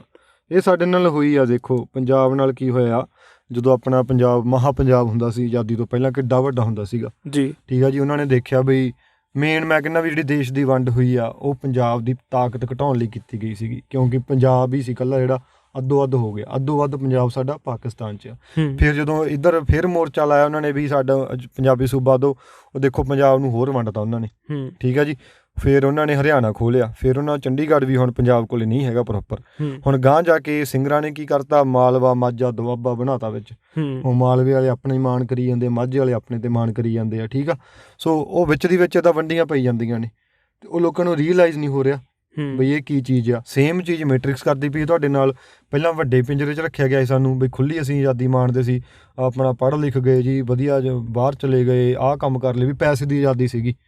ਹੁਣ ਜਿਹੜੀ ਅੱਗੇ ਜਾ ਕੇ ਆ ਰਹੀ ਆ, ਪੈਸੇ ਦੀ ਆਜ਼ਾਦੀ ਨਹੀਂ ਬਚਣੀ। ਮੇਨ ਤਾਂ ਫਾਈਨੈਂਸ਼ੀਅਲ ਫਰੀਡਮ ਹੈ ਨਾ ਮਾਣ ਰਹੇ, ਜਿਹੜੇ ਪਿਛਲੇ 60-70 ਸਾਲ 'ਚ ਗ੍ਰੀਨ ਰੈਵੋਲਿਊਸ਼ਨ ਤੋਂ ਬਾਅਦ ਪੰਜਾਬ ਨੇ ਫਾਈਨੈਂਸ਼ੀਅਲ ਫਰੀਡਮ ਮਾਣੀ ਆ। ਉਹਨਾਂ ਨੇ ਕੋਠੀਆਂ ਲਈਆਂ, ਮਹਿੰਗੇ ਘਰ ਲਏ, ਮਹਿੰਗੇ ਵਿਆਹ ਕੀਤੇ ਆ। ਉਹ ਕਾਹਦੇ ਕਰਕੇ ਸੀ? ਪੈਸੇ ਕਰਕੇ। ਉਹ ਕੀ ਸੀ? ਆਜ਼ਾਦੀ ਕਾਹਦੀ ਸੀ? ਉਹ ਪੈਸੇ ਦੀ ਆਜ਼ਾਦੀ ਸੀਗੀ। ਹੁਣ ਜਿਹੜੀ CBDC ਆਉਣੀ ਆ ਅਗਾਂਹ ਜਾ ਕੇ, ਉਹ CBDC ਨੇ ਉਹ ਤੁਹਾਡੀ ਆਜ਼ਾਦੀ ਖੋਹਣੀ ਆ। ਕਿਉਂਕਿ ਜਿੱਦਾਂ ਆਪਾਂ ਜਿਹੜੀ CBDC ਦੇ ਵੀਡੀਓ ਸੁਣੀ ਆ ਸਰੋਤਿਆਂ ਨੇ ਆਪਣਿਆਂ ਨੇ, ਬਹੁਤ ਚੱਲੀ ਹੋਈ ਆ। ਜਿਨ੍ਹਾਂ ਨੇ ਨਹੀਂ ਸੁਣੀ ਫੇਰ ਸੁਣੋ ਜਾ ਕੇ, ਆਪਣੇ YouTube ਤੇ Facebook ਤੇ ਪਈ ਆ। CBDC ਬਾਰੇ ਕੀ ਆ? ਵੀ ਮੇਨਲੀ ਐਕਸਪਾਇਰ ਹੋਣ ਵਾਲੀ ਕਰੰਸੀ ਆ ਉਹ। ਇੱਦਾਂ ਦੀ ਆ ਵੀ ਮਹੀਨੇ 'ਚ ਵਰਤ ਲਈ ਤੁਸੀਂ, ਵਰਤ ਲਈ, ਨਹੀਂ ਤਾਂ ਐਕਸਪਾਇਰ ਹੋ ਜਾਣੀ ਆ। ਉਹ ਕੀ ਆਜ਼ਾਦੀ ਤੁਹਾਡੀ ਸ਼ਰਿੰਕ ਕਰਤੀ ਉਹਨਾਂ ਨੇ ਹੋਰ ਜੀ। ਅਤੇ ਇੱਕ ਹੋਰ ਚੀਜ਼, ਜਿੱਦਾਂ ਮਤਲਬ ਜਦੋਂ ਆਪਾਂ ਮੈਟ੍ਰਿਕਸ ਦੀ ਗੱਲ ਕਰਦੇ ਹਾਂ ਹੈ ਨਾ, ਅਤੇ ਲੋਕਾਂ ਨੂੰ ਇੱਦਾਂ ਅਹਿਸਾਸ ਕਰਾਇਆ ਜਾਂਦਾ, ਕਿਉਂਕਿ ਇਹਦੇ ਪਿੱਛੇ ਪੂਰੀ ਉਹਨਾਂ ਦੀ ਰਿਸਰਚ ਹੁੰਦੀ ਆ, ਕਿੰਨੇ ਸਾਲਾਂ ਦੀ ਖੋਜ ਹੁੰਦੀ ਆ ਹੈ ਨਾ, ਕਿੰਨੇ ਮਤਲਬ ਕਿ ਜਿਹੜੇ ਵਿਗਿਆਨੀ ਇਕੱਠੇ ਕਰਕੇ ਉਹਨਾਂ ਦੇ ਕੋਲੋਂ ਇਹ ਚੀਜ਼ ਸਾਰੀ ਪਲੈਨਿੰਗ ਦੇ ਨਾਲ ਕ੍ਰੀਏਟ ਕੀਤੀ ਜਾਂਦੀ ਆ, ਅਤੇ ਹੌਲੀ ਹੌਲੀ ਇਹ ਚੀਜ਼ਾਂ ਇੰਪਲੀਮੈਂਟ ਕੀਤੀਆਂ ਜਾਂਦੀਆਂ। ਜਿੱਦਾਂ ਹੁਣ CBDC ਆ, ਅਤੇ ਦੂਸਰੀ ਆਪਾਂ ਕਲਾਈਮੇਟ ਚੇਂਜ ਦੀ ਗੱਲ ਕਰਦੇ ਹਾਂ ਹੈ ਨਾ, ਇਹ ਸਾਰੇ ਏਜੰਡੇ ਜਿਹੜੇ ਸੀਗੇ ਬਹੁਤ ਸਾਲਾਂ ਤੋਂ ਇਹਨਾਂ ਨੇ ਪਲੈਨਿੰਗ ਕਰਦੇ ਹੈ ਨਾ, ਕਿ ਨਿਖਾਰ ਕੇ ਉਹਦੇ ਵਿੱਚ ਆਹ ਚੇਂਜਾਂ ਕਰਕੇ ਹੌਲੀ ਹੌਲੀ ਹੁਣ ਇਸ ਲੈਵਲ 'ਤੇ ਆਇਆ ਕਿ ਹੁਣ ਉਹ ਇੰਪਲੀਮੈਂਟ ਕਰਨ ਜਾ ਰਹੇ ਆ। ਅਤੇ ਆਪਾਂ ਕਿਵੇਂ ਪਹਿਚਾਣ ਸਕਦੇ ਹਾਂ ਹੁਣ ਉਹਦੇ ਲਈ? ਜੇ ਆਪਾਂ ਮੈਟ੍ਰਿਕਸ ਬ੍ਰੇਕ ਕਰਨੀ ਆ ਕਹਿ ਲਓ ਹੈ ਨਾ, ਜਾਂ ਇਹ ਤੋਂ ਬਚਣਾ ਆ, ਆਪਾਂ ਪਹਿਲਾਂ ਉਹਦੀ ਪਹਿਚਾਣ ਹੋਣੀ ਚਾਹੀਦੀ ਹੈ ਕਿ ਇਹ ਚੀਜ਼ ਹੈਗੀ ਆ ਹੈ ਨਾ। ਅਤੇ ਉਹਦੇ ਲਈ ਜੇ ਆਪਾਂ ਥੋੜ੍ਹੀ ਜਿਹੀ ਹੁਣ ਇਹਦੇ ਬਾਰੇ ਡੀਪ 'ਚ ਜਾਈਏ ਪਿੱਛੇ ਇਹਦੇ, ਅਤੇ ਆਪਾਂ ਨੂੰ ਕਹਿ ਲਓ ਕਿ ਇੱਕ ਇਹ 'ਚ ਕਾਮਨ ਚੀਜ਼ ਇਹ ਨਜ਼ਰ ਆਉਂਦੀ ਆ ਕਿ ਆਪਾਂ ਨੂੰ ਆਪਸ਼ਨ ਦਿੱਤੇ ਜਾਂਦੇ ਹਨ ਆਪਾਂ ਨੂੰ ਇੱਦਾਂ, ਤਾਂ ਕਿ ਆਪਾਂ ਨੂੰ ਐਂ ਨਾ ਲੱਗੇ ਕਿ ਤੁਹਾਡੇ 'ਤੇ ਚੀਜ਼ ਥੋਪੀ ਜਾ ਰਹੀ ਹੈ ਹੈ ਨਾ। ਹੁਣ ਜਿੱਦਾਂ ਆਪਾਂ ਛੋਟੇ ਬੱਚੇ ਕੋਲੋਂ ਜੇ ਕੋਈ ਕੰਮ ਕਰਾਉਣਾ ਹੋਵੇ, ਉਹਨੂੰ ਆਪਾਂ ਇੱਦਾਂ ਕਹਿ ਦਈਏ ਕਿ ਤੂੰ ਜਾਂ ਇੱਦਾਂ ਕਰ, ਜਾਂ ਝਾੜੂ ਫੇਰ ਦੇ, ਜਾਂ ਪਿਆਜ਼ ਕੱਟ ਦੇ। ਅਗਲੇ ਨੂੰ ਲੱਗਣਾ ਕਿ ਮੈਨੂੰ ਆਪਸ਼ਨ ਆ, ਮੈਂ ਆਪ ਚੂਜ਼ ਕੀਤਾ ਕੰਮ ਹੈ ਨਾ, ਪਰ ਅਲਟੀਮੇਟਲੀ ਤੁਸੀਂ ਆਪਣਾ ਕੰਮ ਉਹਦੇ ਕੋਲੋਂ ਕਰਾ ਲਿਆ, ਕੰਮ ਉਹਨੇ ਉਹੀ ਕਰਨਾ ਜਿਹੜੇ ਤੁਸੀਂ ਆਪਸ਼ਨ ਦਿੱਤੇ। ਸਹੀ ਗੱਲ। ਅਤੇ ਸੇਮ ਚੀਜ਼ ਆਪਾਂ ਹੁਣ ਵੈਕਸੀਨਾਂ ਨਾਲ ਜੇ ਰਿਲੇਟ ਕਰੀਏ, ਉਹਨਾਂ ਨੇ ਤੁਹਾਨੂੰ ਆਪਸ਼ਨ ਦੇ ਤੇ ਵੀ ਆਹ ਫਾਈਜ਼ਰ ਆ, ਆਹ ਮੋਡਰਨਾ ਹੈਗੀ ਆ, ਜੌਨਸਨ ਆ, ਫਿਰ ਵਿੱਚੋਂ ਇੱਕ ਨੂੰ ਖਰਾਬ ਸ਼ੋਅ ਕਰਤਾ ਵੀ ਜੌਨਸਨ ਵਧੀਆ ਨਹੀਂ ਹੈਗੀ ਹੈ ਨਾ, ਵੀ ਤੁਹਾਨੂੰ ਲੱਗੇ ਕਿ ਤੁਸੀਂ ਫਾਈਜ਼ਰ ਚੂਜ਼ ਕੀਤੀ, ਤੁਸੀਂ ਤਾਂ ਬਹੁਤ ਵਧੀਆ ਡਿਸੀਜ਼ਨ ਲੈ ਲਿਆ ਹੈ ਨਾ। ਇਹ ਇੱਕ ਉਹਦੀ ਕਹਿ ਲਓ ਕਿ ਆਪਾਂ ਨਿਸ਼ਾਨੀ ਨੂੰ ਮੰਨ ਲੈਂਦੇ ਹਾਂ। ਹੁਣ ਇਹ ਪੂਰੀ ਇਹ ਤਾਂ ਪਲੈਨਿੰਗ ਹੋ ਗਈ ਹੈ ਨਾ ਉਹਨਾਂ ਦੀ ਪੂਰੀ ਪ੍ਰੋਪਰ। ਸੇਮ ਚੀਜ਼ਾਂ ਆਪਾਂ ਫੂਡ ਦੇ ਵਿੱਚ ਵੀ ਕਹਿ ਲੈਂਦੇ ਹਾਂ ਨਾ, ਜਾਂ ਮੈਡੀਸਿਨ ਵਿੱਚ ਵੀ। ਇੱਕੋ ਸਿਰ ਦਰਦ ਦੀ ਦਵਾਈ ਜਿੱਦਾਂ ਮਤਲਬ ਕਹਿ ਲਓ ਇੱਕੋ ਹੀ ਕੰਪਨੀ ਬਣਾ ਰਹੀ ਆ, ਉਹ ਵੱਖਰੇ ਵੱਖਰੇ ਨਾਮ ਦੇ ਕੇ ਬ੍ਰੈਂਡਿੰਗ ਕਰਕੇ ਤੁਹਾਨੂੰ ਕਰ ਰਹੀ ਆ, ਤਾਂ ਕਿ ਤੁਹਾਨੂੰ ਲੱਗੇ ਕਿ ਤੁਸੀਂ ਆਪਸ਼ਨ ਵਧੀਆ ਚੂਜ਼ ਕਰ ਰਹੇ ਆ, ਅਤੇ ਪਰ ਅਲਟੀਮੇਟਲੀ ਤੁਹਾਨੂੰ ਉਹ ਉਹੀ ਚੀਜ਼ ਸਰਵ ਕਰ ਰਹੇ ਆ ਜੋ ਉਹ ਚਾਹੁੰਦੇ ਆ। ਠੀਕ ਆ ਜੀ। ਅਤੇ ਸੇਮ ਇਸ ਤਰੀਕੇ ਨਾਲ ਕਿ ਆਪਾਂ ਇਹਦਾ ਮਤਲਬ ਕਿ ਕਹਿ ਲਓ ਜੜ੍ਹ ਤੱਕ ਪਹੁੰਚ ਸਕਦੇ ਹਾਂ, ਕਿ ਆਪਾਂ ਪਤਾ ਕਰ ਲਈਏ ਕਿ ਕਿਹੜੀ ਚੀਜ਼ ਬਹੁਤ ਨਾ ਇਹ ਮਸਲੇ ਨੂੰ ਸਮਝਣ ਲਈ ਬਹੁਤ ਹੀ ਬਰੀਕ ਸੋਚ ਦੀ ਲੋੜ ਆ। ਜਿੱਦਾਂ ਤੁਸੀਂ ਗੱਲ ਕੀਤੀ ਹੈ, ਗੱਲ ਸਮਝੀ ਆ ਵੀ ਤੁਹਾਨੂੰ ਚੋਇਸ ਦੇ ਰਹੇ ਆ, ਤੁਹਾਡੇ ਥੋਪ ਨਹੀਂ ਰਹੇ ਚੀਜ਼ ਸਿੱਧੀ, ਤੁਹਾਨੂੰ ਲੱਗਦਾ ਮੇਰੀ ਚੋਇਸ ਆ ਹੈ ਨਾ ਜੀ। ਅਤੇ ਮੈਜੋਰਿਟੀ 'ਚ ਲੋਕ ਇਹ ਵੀ ਨਹੀਂ ਮੰਨਦੇ ਵੀ ਟੀਕੇ ਧੱਕੇ ਨਾਲ ਲੱਗੇ ਸਾਡੇ, ਉਹ ਕਹਿੰਦੇ ਜੀ ਟੀਕੇ ਤਾਂ ਲਵਾਏ ਅਸੀਂ, ਬਟ ਉਹਦੇ ਵਿੱਚ ਇਹ ਵੀ ਧੱਕਾ ਹੋਇਆ ਵੀ ਉਹਨਾਂ ਨੇ ਤੁਹਾਨੂੰ ਇੱਕ ਆਪਸ਼ਨ ਦਿੱਤੀ, ਉਹਦੇ ਵਿੱਚ ਇਹ ਵੀ ਜਾਂ ਤੁਸੀਂ ਕੰਮ 'ਤੇ ਆਓ ਟੀਕਾ ਲਵਾ ਕੇ, ਨਾ ਜਾਂ ਤੁਸੀਂ ਘਰੇ ਬੈਠੋ। ਤੁਸੀਂ ਅਗੇ ਚਲੋ ਕੰਮ 'ਤੇ ਜਾਣਾ ਹੀ, ਟੀਕਾ ਲਵਾ ਲੈਂਦੇ ਆ। ਕਈਆਂ ਨੇ ਉੱਦਾਂ ਹੀ ਲਾਈਟਲੀ ਲਿਆ, ਇਹਨੂੰ ਸੀਰੀਅਸਲੀ ਨਹੀਂ ਬਾਹਲਾ ਲਿਆ, ਸਪੈਸ਼ਲੀ ਆਪਣੇ ਬੰਦਿਆਂ ਨੇ। ਅਤੇ ਫਿਰ ਦੂਜੀ ਗੱਲ ਇਹਦੇ ਵਿੱਚੋਂ ਇੱਕ ਹੋਰ ਨਿਕਲ ਕੇ ਆਉਂਦੀ ਆ ਪੋਲੀਟਿਕਸ ਦੀ। ਜਦੋਂ ਆਪਾਂ ਪੋਲੀਟੀਸ਼ੀਅਨ ਚੂਜ਼ ਕਰਦੇ ਹਾਂ, ਉੱਥੇ ਵੀ ਆਪਾਂ ਨੂੰ ਲੱਗਦਾ ਵੀ ਇਹ ਤਾਂ ਅਸੀਂ ਚੁਣਿਆ ਆ। ਉੱਥੇ ਵੀ ਤੁਹਾਨੂੰ ਦੋ ਚੋਇਸਾਂ ਦੇ ਦਿੰਦੇ ਆ ਉਹ, ਬਈ ਇੱਕ ਆਹ ਆ ਅਤੇ ਇੱਕ ਆਹ ਆ। ਫਿਰ ਆਪਾਂ ਉੱਥੇ ਵੀ ਕਹਿੰਦੇ ਵੀ ਅਸੀਂ ਚੂਜ਼ ਕੀਤਾ ਆ। ਸੋ ਉਹਦੇ ਵਿੱਚ ਵੀ ਉਹਨਾਂ ਦਾ ਕੰਟਰੋਲ ਆ। ਹੁਣ ਸਭ ਤੋਂ ਵੱਡੀ ਐਗਜ਼ਾਮਪਲ ਲੈ ਲਓ ਭਗਵੰਤ ਮਾਨ ਦੀ ਪੰਜਾਬ ਦੇ ਵਿੱਚ। ਕੀ ਪੰਜਾਬੀ ਇਸ ਟਾਈਮ ਭਗਵੰਤ ਮਾਨ ਤੋਂ ਖੁਸ਼ ਨੇ? ਇਹ ਸਾਰੇ ਪੰਜਾਬੀਆਂ ਨੂੰ ਪਤਾ ਆ। ਪਰ ਪੰਜਾਬੀਆਂ ਨੇ ਕਿੰਨੇ ਚਾਅ ਨਾਲ ਚੁਣਿਆ ਭਗਵੰਤ ਮਾਨ ਨੂੰ। ਖੜੀਆਂ ਖੁੰਡਾਂ ਵਰਗੀਆਂ, ਜਿਹੜੀਆਂ ਪੁਰਾਣੇ ਖੁੰਡਾਂ ਵਰਗੀਆਂ ਪਾਰਟੀਆਂ ਦੋ, ਉਹ ਹਰਾਈਆਂ, ਭਗਵੰਤ ਮਾਨ ਨੂੰ ਜਿਤਾਇਆ। ਕੀ ਅੱਜ ਪੰਜਾਬੀ ਖੁਸ਼ ਨੇ ਭਗਵੰਤ ਮਾਨ ਤੋਂ? ਸੋ ਤੁਹਾਨੂੰ ਹਮੇਸ਼ਾ ਇਹੀ ਚੋਇਸ ਦਿੱਤੀ ਜਾਂਦੀ ਹੈ। ਤੁਹਾਨੂੰ ਲੱਗਦਾ ਵੀ ਅਸੀਂ ਡਿਸੀਜਨ ਲਿਆ ਆ, ਫਿਰ ਤੁਹਾਨੂੰ ਵਿਕਟਮ ਮੈਂਟੈਲਿਟੀ ਦਿੱਤੀ ਜਾਂਦੀ ਹੈ ਵੀ ਤੁਹਾਡਾ ਕਸੂਰ ਹੈ ਇਹਦੇ ਵਿੱਚ। ਜਿਵੇਂ ਸਿੱਖਾਂ ਨਾਲ ਜਦੋਂ 70 ਤੋਂ ਬਾਅਦ ਜੋ ਵੀ ਸਾਡੇ ਨਾਲ ਹੋ ਰਿਹਾ ਆ, ਸਾਡੇ ਲੋਕ ਮਾਫੀਆ ਮੰਗਦੇ ਰਹਿੰਦੇ ਆ। ਠੀਕ ਆ ਜੀ, ਸਾਡੇ ਪਛਤਾਉਂਦੇ ਰਹਿੰਦੇ ਆ ਜੀ, ਸਾਡੀ ਗਲਤੀ ਆ। ਕਿਉਂਕਿ ਇੱਕ ਹੁੰਦਾ ਜੇ ਕਿਸੇ ਦੇ ਮੂੰਹ 'ਤੇ ਚਪੇੜ ਮਾਰੋ, ਇੱਕ ਤਾਂ ਬੰਦਾ ਹੁੰਦਾ ਮੂਹਰੋਂ ਰਿਐਕਟ ਕਰਦਾ, ਇੱਕ ਬੰਦਾ ਸੋਚਣ ਲੱਗ ਜਾਂਦਾ ਕਿਤੇ ਮੇਰਾ ਤਾਂ ਨਹੀਂ ਕਸੂਰ। ਅਸੀਂ ਉਹ ਵਾਰੀ ਮੈਂਟੈਲਿਟੀ ਦਾ ਸ਼ਿਕਾਰ ਆ ਵੀ ਸਾਡਾ ਹੀ ਕਿਤੇ ਨਾ ਕਿਤੇ ਕਸੂਰ ਆ। ਪਰ ਉਹ ਸਾਰਾ ਕੁਛ ਮੈਟ੍ਰਿਕਸ ਦੇ ਵਿੱਚ ਇੰਨਾ ਡੀਪਲੀ ਰਿਸਰਚ ਕੀਤੀਆਂ ਹੋਈਆਂ ਨੇ ਗੱਲਾਂ, ਉਹ ਤੁਹਾਡੀ ਸਾਈਕੋਲੋਜੀ ਤੇ ਤੁਹਾਡੇ ਮਾਈਂਡ ਸੈਟ ਦੇ ਉੱਤੇ, ਉਹ ਉਹਨਾਂ ਨੇ ਫੁੱਲ ਟਾਈਮ ਬੰਦੇ ਰੱਖੀ ਇਸ ਕੰਮ ਨੂੰ ਹੋਇਆ। ਸਾਡੇ ਕੋਲ ਟਾਈਮ ਕਿਉਂ ਨਹੀਂ ਹੈਗਾ? ਸਾਨੂੰ ਉਹਨਾਂ ਨੇ ਮੈਟ੍ਰਿਕਸ 'ਚ ਫਸਾਇਆ ਹੋਇਆ ਵੀ ਤੁਸੀਂ ਭਾਈ ਪਹਿਲਾਂ ਤਾਂ ਸਕੂਲਿੰਗ 'ਚ ਆਪਾਂ ਹੁਣ ਦੇਖ 18-19 ਸਾਲ ਤੱਕ ਆਪਾਂ ਸਕੂਲਿੰਗ 'ਚ ਫਸੇ ਰਹਿੰਦੇ ਹਾਂ। ਆਪਾਂ ਕਦੇ ਸੋਚਿਆ ਜ਼ਿੰਦਗੀ ਬਾਰੇ ਵੀ ਬਾਹਰ ਕੀ ਹੋ ਰਿਹਾ, ਕੀ ਚੱਲ ਰਿਹਾ, ਪੋਲੀਟਿਕਸ 'ਚ ਕੀ ਚੱਲ ਰਿਹਾ? ਆਪਾਂ ਨੂੰ ਉਲਝਾ ਕੇ ਰੱਖਿਆ ਹੋਇਆ ਉਹਨਾਂ ਨੇ ਪੂਰਾ ਸਕੂਲਿੰਗ ਦੇ ਵਿੱਚ। ਉਦੋਂ ਬਾਅਦ 'ਚ ਦੌੜ ਚੱਲ ਪੈਂਦੀ ਆ ਕਾਲਜ ਦੀ, ਫਿਰ ਜੌਬਾਂ ਲੈਣੀਆਂ ਨੇ ਜੀ। ਆਪਾਂ ਨਾ ਕਦੇ ਧਿਆਨ ਜਾਂਦਾ ਦੇਸ਼ ਵੱਲ ਵੀ ਮੁਲਕ 'ਚ ਕੀ ਹੋ ਰਿਹਾ, ਪੋਲੀਟਿਕਸ 'ਚ ਕੀ ਹੋ ਰਿਹਾ, ਰਾਈਟ? ਸਾਨੂੰ ਉਹੀ ਕਨਫਿਊਜ਼ ਰੱਖਿਆ ਜਾਂਦਾ ਆ। ਅਤੇ ਜਦ ਕਿ ਜਦੋਂ ਦੂਜੇ ਪਾਸੇ ਦੇਖਦੇ ਹਾਂ ਜਿਹੜੇ ਪੋਲੀਟਿਕਸ 'ਚ ਬੰਦੇ ਨੇ ਉਹ ਤਾਂ ਪੜ੍ਹੇ ਲਿਖੇ ਵੀ ਨਹੀਂ ਹੁੰਦੇ, ਤਾਂ ਕੋਰੇ ਅਨਪੜ੍ਹ ਬੰਦੇ ਪੋਲੀਟਿਕਸ 'ਚ ਬੈਠੇ ਆ ਸਾਰੇ, ਜਿੰਨੇ ਆਪਾਂ ਮੈਜੋਰਟੀ 'ਚ ਦੇਖਦੇ ਹਾਂ, ਸਪੈਸ਼ਲੀ ਆਪਣੇ ਇੰਡੀਆ ਦੇ ਵਿੱਚ, ਪੰਜਾਬ ਦੇ ਵਿੱਚ, ਵੀ ਉਹਨੇ ਪੜ੍ਹੇ ਲਿਖੇ ਨਹੀਂ ਹੁੰਦੇ ਬੰਦੇ ਉਹ। ਹੁਣ ਇਹ ਤੁਸੀਂ ਆਪ ਹਿਸਾਬ ਲਾ ਲਓ ਵੀ ਤੁਹਾਡੀ ਪੜ੍ਹਾਈ ਲਿਖਾਈ ਤੁਹਾਡਾ ਜੀਵਨ ਬਣਾਉਣ ਲਈ ਬਣਾਈ ਸੀ ਉਹਨਾਂ ਨੇ, ਜਾਂ ਤੁਹਾਨੂੰ ਮੈਟ੍ਰਿਕਸ ਦੇ ਥਰੂ ਡਿਸਟਰੈਕਟ ਕਰਨ ਲਈ ਬਣਾਈ ਆ।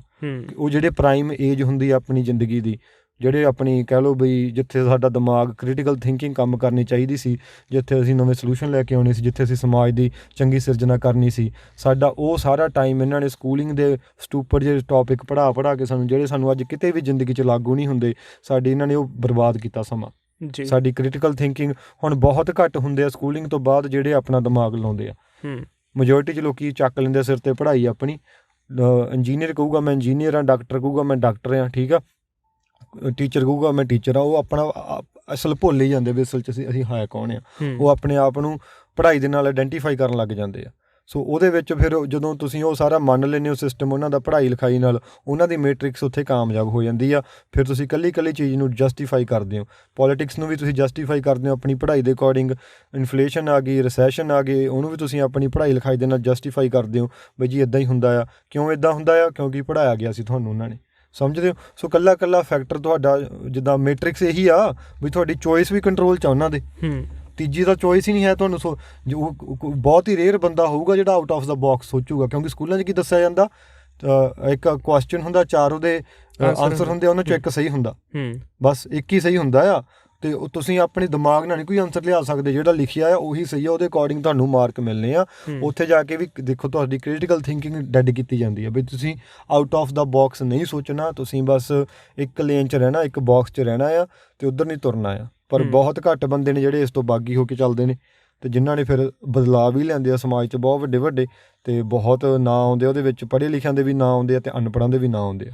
ਹਾਂਜੀ, ਇਹਦੇ ਨਾਲ ਮੈਂ ਕਿਤੇ ਨਾ ਕਿਤੇ ਜਿੱਦਾਂ ਕਹਿ ਲਓ ਕਿ ਆਪਣੇ ਸਕੂਲ ਟਾਈਮ ਦੀ ਜਦੋਂ ਗੱਲ ਨੂੰ ਸਮੇਂ ਨੂੰ ਰਿਲੇਟ ਕਰਦਾ, ਅਤੇ ਇਹ ਕੁਛ ਕਹਿ ਲਓ ਕਿ ਗਿਣਤੀ ਦੇ, ਮੈਨੂੰ ਜੋ ਲੱਗਦਾ ਆ ਕਿ ਕੁਛ ਗਿਣਤੀ ਦੇ ਜਿੱਦਾਂ ਬੰਦੇ ਹੁੰਦੇ ਆ ਜਿਹਨਾਂ ਨੂੰ ਸ਼ੁਰੂ ਤੋਂ ਹੀ ਇਹੋ ਜਿਹਾ ਜਿੱਦਾਂ ਕਹਿ ਲਓ ਕਿ ਸੋਚਣ ਦਾ ਤਰੀਕਾ ਹੁੰਦਾ ਆ ਕਿ ਜੋ ਹਮੇਸ਼ਾ ਹੀ ਹਰੇਕ ਚੀਜ਼ ਨੂੰ ਸਵਾਲ ਕਰਨਾ, ਕੁਐਸਚਨ ਕਰਨਾ, ਹੈ ਨਾ। ਕਈਆਂ ਨਾਲ ਇਹ ਹੁੰਦਾ ਕਿ ਕੁਛ ਏਜ ਤੋਂ ਬਾਅਦ ਉਹ ਇਹ ਚੀਜ਼ਾਂ ਸ਼ੁਰੂ ਕਰਦੇ ਆ। ਕਈਆਂ ਨਾਲ ਹੁੰਦਾ ਕਿ ਉਹ ਬਚਪਨ ਤੋਂ ਹੀ ਜਿੱਦਾਂ ਕਹਿ ਲਓ ਬਾਗੀ ਸੋਚ, ਹੈ ਨਾ, ਉਹ ਹਰੇਕ ਚੀਜ਼ ਨੂੰ ਵੀ ਆਹ ਚੀਜ਼ ਇੱਦਾਂ ਕਾਹਤੋਂ ਆ। ਇਹ ਕਹਿ ਲਓ ਕਿ ਹਿਊਮਨ ਦਾ ਬੇਸਿਕ ਨੇਚਰ ਸੀ। ਹੌਲੀ ਸਕੂਲ ਦੇ ਸਿਸਟਮ ਦੇ ਨਾਲ ਇਹ ਚੀਜ਼ ਦੱਬੀ ਜਾਂਦੀ ਆ ਕਿ ਤੁਸੀਂ ਸਵਾਲ ਨਹੀਂ ਕਰਨਾ, ਜੋ ਤੁਹਾਨੂੰ ਕਿਹਾ ਆ ਇਹੀ ਸੱਚ ਆ, ਬਸ, ਅਤੇ ਇਹਨੂੰ ਤੁਸੀਂ ਮੰਨਣਾ ਹੈ, ਕਰੋ, ਅਨੁਸ਼ਾਸਨ ਦੀ ਪਾਲਣਾ ਕਰੋ। ਸਪੈਸ਼ਲੀ ਆਪਣੇ ਜਿਹੜੇ ਪੰਜਾਬ ਦੇ ਸਕੂਲਾਂ ਦੇ ਵਿੱਚ, ਜਿੱਦਾਂ ਜਿਹੜੇ ਸਕੂਲਾਂ 'ਚ ਮੈਂ ਪੜ੍ਹਿਆ ਹੈ ਨਾ, ਉੱਥੇ ਇੱਦਾਂ ਹੁੰਦਾ ਸੀਗਾ ਸਾਨੂੰ ਕਿ ਜੋ ਕਿਤਾਬ ਦੇ ਵਿੱਚ ਲਿਖਿਆ ਤੁਸੀਂ ਉਹੀ ਆਨਸਰ ਲੈਣਾ ਹੈ, ਹੈ ਨਾ। ਤੁਸੀਂ ਆਪਣੇ ਵੱਲੋਂ ਜੇ ਲਿਖ ਕੇ ਬਣਾ ਕੇ ਨਹੀਂ ਕਰ ਸਕਦੇ, ਚਾਹੇ ਤੁਹਾਡਾ ਜ਼ਿਆਦਾ ਸਹੀ ਹੋਵੇ ਪਰ ਉਹਨੂੰ ਮੰਨਿਆ ਨਹੀਂ ਜਾਊਗਾ। ਕਿਉਂ? ਕਿਉਂਕਿ ਉਹ ਆਨਸਰ ਬੁੱਕ 'ਚ ਨਹੀਂ ਲਿਖਿਆ ਹੋਇਆ। ਸਮਝਦੇ ਹੋ ਗੱਲ?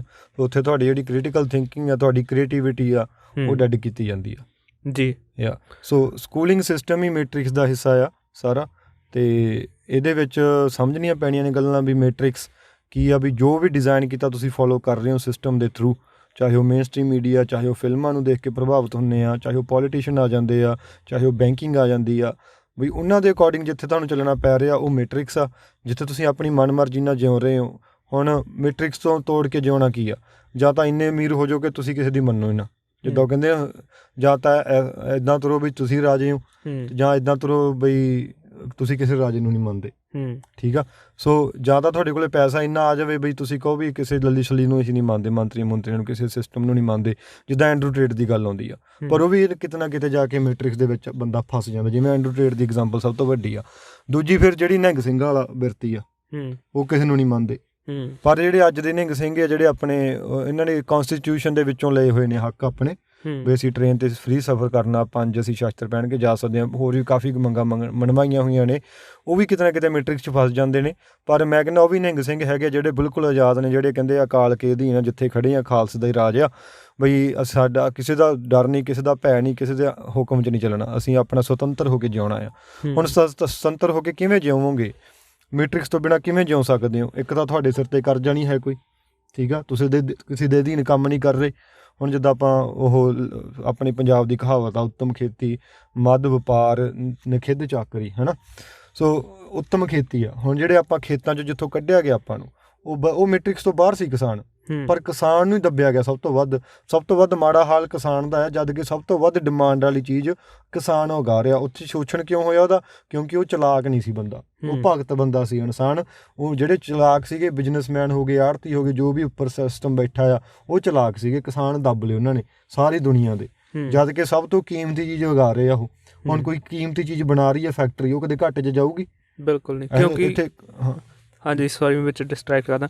ਜਿੱਦਾਂ ਕਹਿ ਲਓ ਕਿ ਜਿਹੜੀ ਰੋਟੀ, ਕੱਪੜਾ, ਮਕਾਨ, ਇਹ ਮਨੁੱਖ ਦੀਆਂ ਜਿੱਦਾਂ ਕਹਿ ਲਓ 3 ਮੁੱਢਲੀਆਂ ਲੋੜਾਂ ਹੁੰਦੀਆਂ, ਹੈ ਨਾ।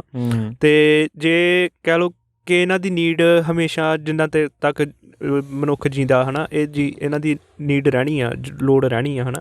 ਇਹਨਾਂ ਵਿੱਚ ਜੇ ਤੁਸੀਂ ਖੇਤਰ ਵਿੱਚ ਕਿਸੇ ਵੀ ਕਹਿ ਲਓ ਕਿ ਪਾਰਟ ਬਣ ਕੇ ਤੁਸੀਂ ਜੇ ਕੰਮ ਕਰਦੇ ਪਏ, ਹੈ ਨਾ, ਤਾਂ ਭਾਵੇਂ ਤੁਸੀਂ ਉਹ ਕਹਿ ਲਓ ਕਿ ਅਨਾਜ ਨੂੰ ਅੱਗੇ ਲੋਕਾਂ ਤੱਕ ਪਹੁੰਚਾਉਣਾ, ਹੈ ਨਾ, ਵਪਾਰ ਕਰਦੇ ਪਏ ਆ, ਤੁਸੀਂ ਅਨਾਜ ਨੂੰ ਉਗਾਉਂਦੇ ਪਏ ਆ, ਹੈ ਨਾ। ਅਤੇ ਇਹਦੇ ਰਿਲੇਟਡ ਜਿੰਨਾ ਵੀ ਜਿਹੜਾ ਬਿਜ਼ਨਸ ਹੋਊਗਾ ਜਾਂ ਕੰਮਕਾਰ ਹੋਊਗਾ, ਉਹ ਕਦੇ ਵੀ ਡੈਡ ਨਹੀਂ ਹੋਊਗਾ, ਕਿਉਂਕਿ ਇਹ ਚੀਜ਼ ਦੀ ਲੋੜ ਹਮੇਸ਼ਾ ਰਹਿਣੀ ਹੈ ਮਾਰਕੀਟ 'ਚ। ਡਿਮਾਂਡ ਜਿੱਦਾਂ ਜੇ ਡਿਮਾਂਡ ਰਹੂਗੀ ਉਹਨਾਂ ਟਾਈਮ ਇਹਦੇ ਵਿੱਚ ਬਿਜ਼ਨਸ ਰਹੂਗਾ, ਇਹ 'ਚ ਪੈਸਾ ਵੀ ਰਹੂਗਾ, ਹਮੇਸ਼ਾ, ਹੈ ਨਾ। ਅਤੇ ਜਦੋਂ ਕਹਿ ਲਓ ਕਿ ਜਦੋਂ ਹੁਣ ਆਪਾਂ ਦੇਖਦੇ ਹਾਂ ਕਿ ਆਪਾਂ ਕਿਸਾਨ ਜਿਹੜਾ ਆ ਉਹ ਇਸ ਚੀਜ਼ ਤੋਂ ਦੂਰ ਕਾਹਤੋਂ ਜਾ ਰਿਹਾ, ਹੈ ਨਾ। ਇਕੱਲਾ ਕਹਿੰਦੇ ਕਿ ਜੇ ਦੇਖਿਆ ਜਾਵੇ ਇਕੱਲਾ ਕਿਸਾਨ ਹੀ ਇੱਦਾਂ ਦਾ ਬੰਦਾ ਹੈ ਜਿਹੜਾ, ਹੈ ਨਾ, ਜਿਹਦੀ ਫਸਲ ਦੀ ਕੀਮਤ ਕੋਈ ਹੋਰ ਤੈਅ ਕਰਦਾ, ਜਿਹਦੇ ਪ੍ਰੋਡਕਟ ਦੀ ਕੀਮਤ ਕੋਈ ਹੋਰ ਤੈਅ ਕਰਦਾ। ਇਹ ਤਾਂ ਜਿੱਦਾਂ ਕਹਿ ਲਓ ਕਿ ਹੁਣ ਆਪਣੇ ਕੋਈ ਵੀ ਐਗਜ਼ਾਮਪਲ ਲੈ ਲਓ, ਕੋਈ ਚਿਪਸ ਬਣਾਉਣ ਵਾਲੀ ਕੰਪਨੀ ਆ, ਹੈ ਨਾ, ਅਤੇ ਉਹ ਪੈਕਟ ਦੇ ਉੱਪਰ MRP ਲਿਖ ਕੇ ਲਾਉਂਦੇ ਆ ਕਿ ਮਿਨੀਮਮ ਇਹਦਾ ਰੇਟ ਆਹ ਹੋਊਗਾ selling price, maximum retail price ਹੁੰਦਾ। ਅਤੇ ਜਿੱਦਾਂ ਕਹਿ ਲਓ ਕਿ ਉਹ ਆਪ ਕੀਮਤ ਤੈਅ ਕਰਦੇ ਵੀ ਇੰਨੇ ਦੀ ਵੇਚਣੀ ਆ, ਹੈ ਨਾ। ਤੁਸੀਂ ਇਹ ਨਹੀਂ ਜਾ ਕੇ ਕਹਿ ਸਕਦੇ ਕਿ ਨਹੀਂ ਜੀ ਇਹ ਤਾਂ ਤੁਹਾਡੇ ਕੋਲ ਤਾਂ ਇੱਦਾਂ ਤਾਂ ਫਲਾਨੀਆਂ ਕੰਪਨੀਆਂ ਵੀ ਹੋਰ ਵੀ ਹੈਗੀਆਂ, ਅਸੀਂ ਤੁਹਾਨੂੰ ਸਿਰਫ 5 ਰੁਪਏ ਦੇਣੇ, 10 ਰੁਪਏ ਦਾ ਨਹੀਂ ਅਸੀਂ ਖਰੀਦਣਾ। ਤੁਸੀਂ ਇੱਦਾਂ ਕਹਿ ਨਹੀਂ ਸਕਦੇ। ਪਰ ਮੰਡੀਆਂ ਦੇ ਵਿੱਚ ਕੀ ਹੁੰਦਾ, ਜਦੋਂ ਕਿਸਾਨ ਆਪਣੀ ਫਸਲ ਲੈ ਕੇ ਜਾਂਦਾ, ਉਹਨੂੰ ਉਹ ਫਸਲ ਦਾ ਰੇਟ ਦਿੱਤਾ ਜਾਂਦਾ ਹੈ ਜੋ ਉਹਨਾਂ ਨੂੰ ਮਨ ਨੂੰ ਭਾਉਂਦਾ, ਹੈ ਨਾ। ਅਤੇ ਉਹਦੇ ਵਿੱਚ ਰੇਟ ਘੱਟ ਤੋਂ ਘੱਟ ਰੱਖਿਆ ਜਾਂਦਾ ਆ, ਤਾਂ ਕਿ ਸਿਰਫ ਜਿੰਨੇ ਕੁ ਦੇ ਨਾਲ ਕਿਸਾਨ ਦਾ ਸਿਰਫ ਖਰਚਾ ਜਿੰਨਾ ਕੁ ਉਹਦਾ ਕੀਤਾ ਸੀਗਾ ਉਨਾ ਕੁ ਨਿਕਲ ਸਕੇ, ਉਸ ਤੋਂ ਬਾਅਦ ਉਹਨੂੰ ਕੁਛ ਨਹੀਂ ਮਿਲਦਾ। ਅਤੇ ਜੇ ਆਪਾਂ ਕਹੀਏ ਕਿ ਹੁਣ ਇਹ ਸਿਸਟਮ ਨੂੰ ਆਪਾਂ ਜੇ ਬ੍ਰੇਕ ਕਰਨਾ ਹੋਵੇ, ਮੁੜ ਕਹਿ ਲਓ ਕਿ ਕਿਸਾਨੀ ਨੂੰ ਆਪਾਂ ਜੇ ਸੁਰਜੀਤ ਕਰਨਾ ਹੋਵੇ, ਮੈਟ੍ਰਿਕਸ ਤੋਂ ਬਾਹਰ ਕੱਢਣਾ ਹੋਵੇ, ਅਤੇ ਉਹਦੇ ਲਈ ਕੁਛ ਇੱਦਾਂ ਦਾ ਕੀਤਾ ਜਾ ਸਕਦਾ। ਹਾਂਜੀ, ਜਿੱਦਾਂ ਆਪਾਂ ਇੱਥੋਂ ਲੜੀ ਜੁੜੀ ਸੀ ਆਪਾਂ ਬਈ ਆਪਾਂ ਮੈਟ੍ਰਿਕਸ ਤੋਂ ਆਜ਼ਾਦ ਕਿੱਦਾਂ ਹੋਣਾ? ਖੇਤਾਂ ਤੋਂ, ਖੇਤਾਂ 'ਚ ਆਪਣਾ ਬੀਜਾਂਗੇ, ਤੁਹਾਡਾ ਕਿਸੇ ਬੈਂਕ ਨਾਲ ਲੈਣਾ ਦੇਣਾ ਨਹੀਂ, ਕਰਜ਼ਾ ਨਹੀਂ ਹੋਣਾ ਚਾਹੀਦਾ ਸਿਰ 'ਤੇ, ਤੁਹਾਡਾ ਘਰ ਆਪਣੇ ਆ, ਜੱਦੀ ਪੁਸ਼ਤੀ ਤੁਰੇ ਆ ਰਹੇ ਆ। ਖੇਤੀ ਆਪਣੇ ਹੁਣ ਪੜ੍ਹੇ ਲਿਖੇ ਨੇ ਸਾਰੇ, ਉਹਨਾਂ ਨੂੰ ਪਤਾ ਸਿਸਟਮ ਦੀ ਸਮਝ ਆ, ਆਪਣੇ 'ਚ ਬਹੁਤ ਜ਼ਿਆਦਾ ਹਾਈਲੀ ਕੁਆਲੀਫਾਈ ਬੰਦੇ ਹੈਗੇ ਆ। ਸੋ ਜਦੋਂ ਖੇਤੀ ਨੂੰ ਆਪਣੇ ਹਿਸਾਬ ਨਾਲ ਕਰਾਂਗੇ, ਆਪਾਂ ਸਰਕਾਰਾਂ ਦੇ ਅਧੀਨ ਹੋ ਕੇ ਨਹੀਂ ਕਰਾਂਗੇ, ਡਿਮਾਂਡ ਤਾਂ ਰਹਿਣੀ ਆ ਖੇਤੀ ਦੀ, ਪ੍ਰੋਡਕਟ ਦੀ। ਹਾਂ ਸ਼ਿਕੰਜਾ ਉਹ ਕੱਸਣਗੇ ਜ਼ਰੂਰ, ਕਿਸਾਨਾਂ 'ਤੇ ਕੱਸਿਆ ਜਾ ਰਿਹਾ, ਸਾਰੇ ਮੁਲਕਾਂ 'ਚ ਕੱਸਿਆ ਜਾ ਰਿਹਾ ਆ, ਪਰ ਉੱਥੇ ਵੀ ਲੜਨਾ ਪੈਣਾ, ਸੰਘਰਸ਼ ਕਰਨਾ ਪੈਣਾ, ਨਹੀਂ ਤਾਂ ਉਹ ਆਜ਼ਾਦੀ ਰਹਿਣੀ ਨਹੀਂ, ਕਿਉਂਕਿ ਉਹਨਾਂ ਨੇ ਕਿਸਾਨ ਰਹਿਣ ਹੀ ਨਹੀਂ ਦੇਣੇ ਜੀ। ਚਾਈਨਾ ਦੇ ਵਿੱਚ ਕਿਸਾਨ ਖਤਮ ਕੀਤੇ ਗਏ, ਠੀਕ ਆ ਜੀ, ਉੱਥੇ ਕਾਰਪੋਰੇਸ਼ਨਾਂ ਨੇ ਖੇਤੀ ਕਬਜ਼ੇ 'ਚ ਕੀਤੀ ਹੈ। ਅਤੇ ਉਦੋਂ ਜਦੋਂ ਇਹ ਸਭ ਕੁਛ ਹੋ ਰਿਹਾ ਸੀਗਾ, ਘੱਟੋ ਘੱਟ ਮੈਂ ਕਹਿੰਦਾ ਵੀ 39 ਮਿਲੀਅਨ ਲੋਕਾਂ ਦੀ ਡੈਥ ਹੋਈ ਸੀਗੀ, ਕਾਲ ਪਿਆ ਸੀ, ਫੂਡ ਦੀ ਸ਼ਾਰਟੇਜ ਆਈ ਸੀਗੀ। ਪਰ ਉਹਨਾਂ ਨੇ ਹੁਣ ਸਾਰਾ ਕੁਛ ਦੱਬਿਆ ਹੋਇਆ। ਚਾਈਨਾ ਦੇ ਵਿੱਚ ਤੁਹਾਨੂੰ ਪਤਾ ਹੀ ਕਮਿਊਨਿਸਟ ਕੰਟਰੀ, ਕਮਿਊਨਿਜ਼ਮ ਚੱਲ ਰਿਹਾ ਆ। ਸੋ ਉਹਦੇ ਲਈ ਵੀ ਸੰਘਰਸ਼ ਕਰਨਾ ਪੈਣਾ, ਪਰ ਉਹੀ ਇੱਕੋ ਇੱਕ ਹੀ ਹੱਲ ਆ ਵੀ ਤੁਹਾਡਾ ਫੂਡ ਆਪਣਾ, ਤੁਹਾਡਾ ਘਰ ਆਪਣਾ, ਤੁਸੀਂ ਕਿਸੇ ਦੇ ਸਿਸਟਮ ਨਾਲ ਲੈਣਾ ਦੇਣਾ ਨਹੀਂ ਹੈ। ਤੁਸੀਂ ਆਪਸ ਦੇ ਵਿੱਚ ਟਰੇਡ ਕਰੋ, ਵਪਾਰ ਕਰੋ, ਜੋ ਵੀ ਕਰਨਾ, ਕਿਸੇ ਨੂੰ ਫੂਡ ਦੇਤਾ ਉਹ ਤੋਂ ਉਹਦੇ ਪ੍ਰੋਡਕਟ ਲੈ ਲਏ। ਹੁਣ ਇੱਕੋ ਇੱਕ ਕਿਸਾਨ ਦੀ ਹੁਣ ਗੱਲ ਚੱਲੀ ਆ, ਕਿਸਾਨ ਦੁਨੀਆ ਦਾ ਇੱਕੋ ਇੱਕ ਜਿਹੜਾ ਜਿੱਦਾਂ ਕਹਿ ਲਓ ਵੀ ਕੰਮ ਵਾਲਾ ਬੰਦਾ ਆ, ਜਿਹੜਾ ਸਾਰਾ ਕੁਛ ਰਿਟੇਲ 'ਤੇ ਖਰੀਦਦਾ ਆ, ਜਿੱਦਾਂ ਸਪਰੇਆਂ, ਦਵਾਈ, ਬੀਜ, ਅਤੇ ਥੋਕ 'ਤੇ ਬੀਜਦਾ, ਆਪਣੀ ਜਿਹੜੀ ਖੇਤੀ ਆ ਉਹ ਥੋਕ 'ਤੇ ਬੀਜਦਾ, ਉਹ ਵੇਚਦਾ ਆ, ਥੋਕ ਪ੍ਰਾਈਸ ਤੇ, ਬਈ ਉੱਕੀ ਬੁੱਕੀ ਜਿੱਦਾਂ ਜੀ ਜੀ ਜਿਹਨੂੰ ਆਪਾਂ ਕੀ ਕਹਿੰਦੇ ਹੁੰਦੇ ਆ, ਬੋਲੀ ਲਾ ਕੇ। ਹੋਲਸੇਲ ਨੂੰ ਆਪਾਂ ਕੀ ਕਹਿੰਦੇ ਆ ਪੰਜਾਬੀ ਦੇ ਵਿੱਚ, ਥੋਕ। ਹੂੰ ਬਈ ਥੋਕ ਤੇ ਵੇਚਦਾ ਆ। ਹੁਣ ਆਪਾਂ ਸਮਾਰਟ ਇੰਨੇ ਪੜ੍ਹ ਲਿਖ ਗਏ ਆ, ਆਪਾਂ ਉਹ ਚੀਜ਼ ਨੂੰ ਖੇਤੀ ਆਪ ਕਰਾਂਗੇ। ਹੁਣ ਆਪਣੇ ਬਾਈ ਦਾ ਮੈਂ ਨਾਂ ਭੁੱਲ ਗਿਆ, ਉੱਥੇ ਇਹ ਸਰੋਤਿਆਂ ਨੂੰ ਕਈਆਂ ਨੂੰ ਯਾਦ ਹੋਊਗਾ, ਮੈਂ ਲੱਭ ਕੇ ਆਪਾਂ ਉਹਦੀ ਵੀ ਗੱਲ ਕਰਾਂਗੇ। ਔਰਗੈਨਿਕ ਉਹ ਬੀਜ ਰਿਹਾ ਹਲਦੀ ਪੰਜਾਬ ਦੇ ਵਿੱਚ, ਪੜ੍ਹਿਆ ਲਿਖਿਆ ਬਾਈ ਆ ਉਹ, ਪੂਰਾ ਆਪਣਾ ਪੜ੍ਹਾਈ ਕੀਤੀ ਹੋਈ ਆ ਉਹਨੇ ਸਾਰਾ ਕੁਛ ਆਪਣਾ ਲਾਇਆ ਹੋਇਆ ਆ। ਸੋ ਆਪ ਬੀਜਦਾ ਹਲਦੀ, ਆਪ ਹੀ ਉਹਨੂੰ ਗਰਾਊਂਡ ਕਰਕੇ ਜਾਂ ਹੋਲ ਜਿੱਦਾਂ ਵੀ ਆਪਣੀ ਪੈਕੇਜਿੰਗ ਕਰਕੇ ਉਹ ਆਪ ਵੇਚਦਾ ਆ। ਕੋਈ ਵਿੱਚ ਉਹਨੇ ਬੰਦਾ ਨਹੀਂ ਲਾਇਆ ਹੋਇਆ। ਸੋ ਉਹਦੇ ਵਿੱਚ ਪ੍ਰੋਫਿਟ ਜ਼ਿਆਦਾ ਹੈ। ਜਿੱਦਾਂ ਹੁਣ ਆਲੂ ਆ, ਆਲੂ ਦੇ ਚਿਪਸ, ਆਲੂ ਸਸਤੇ ਮਿਲਦੇ ਆ, ਆਲੂ ਦੇ ਚਿਪਸ ਮਹਿੰਗੇ ਮਿਲਦੇ ਆ। ਉਹ 'ਚ ਕੀ ਇੱਕ ਆਲੂ ਵੀ ਨਹੀਂ ਹੁੰਦਾ, ਸਮਝਦੇ ਹੋ ਗੱਲ। ਸੋ ਉਹ ਦਿਮਾਗ ਸਾਨੂੰ ਲਾਉਣਾ ਪੈਣਾ ਆ, ਉਹਦੇ ਲਈ ਬਹੁਤ ਲੰਬਾ ਵਰਕਆਊਟ ਕਰਨੇ ਵਾਲਾ ਆ।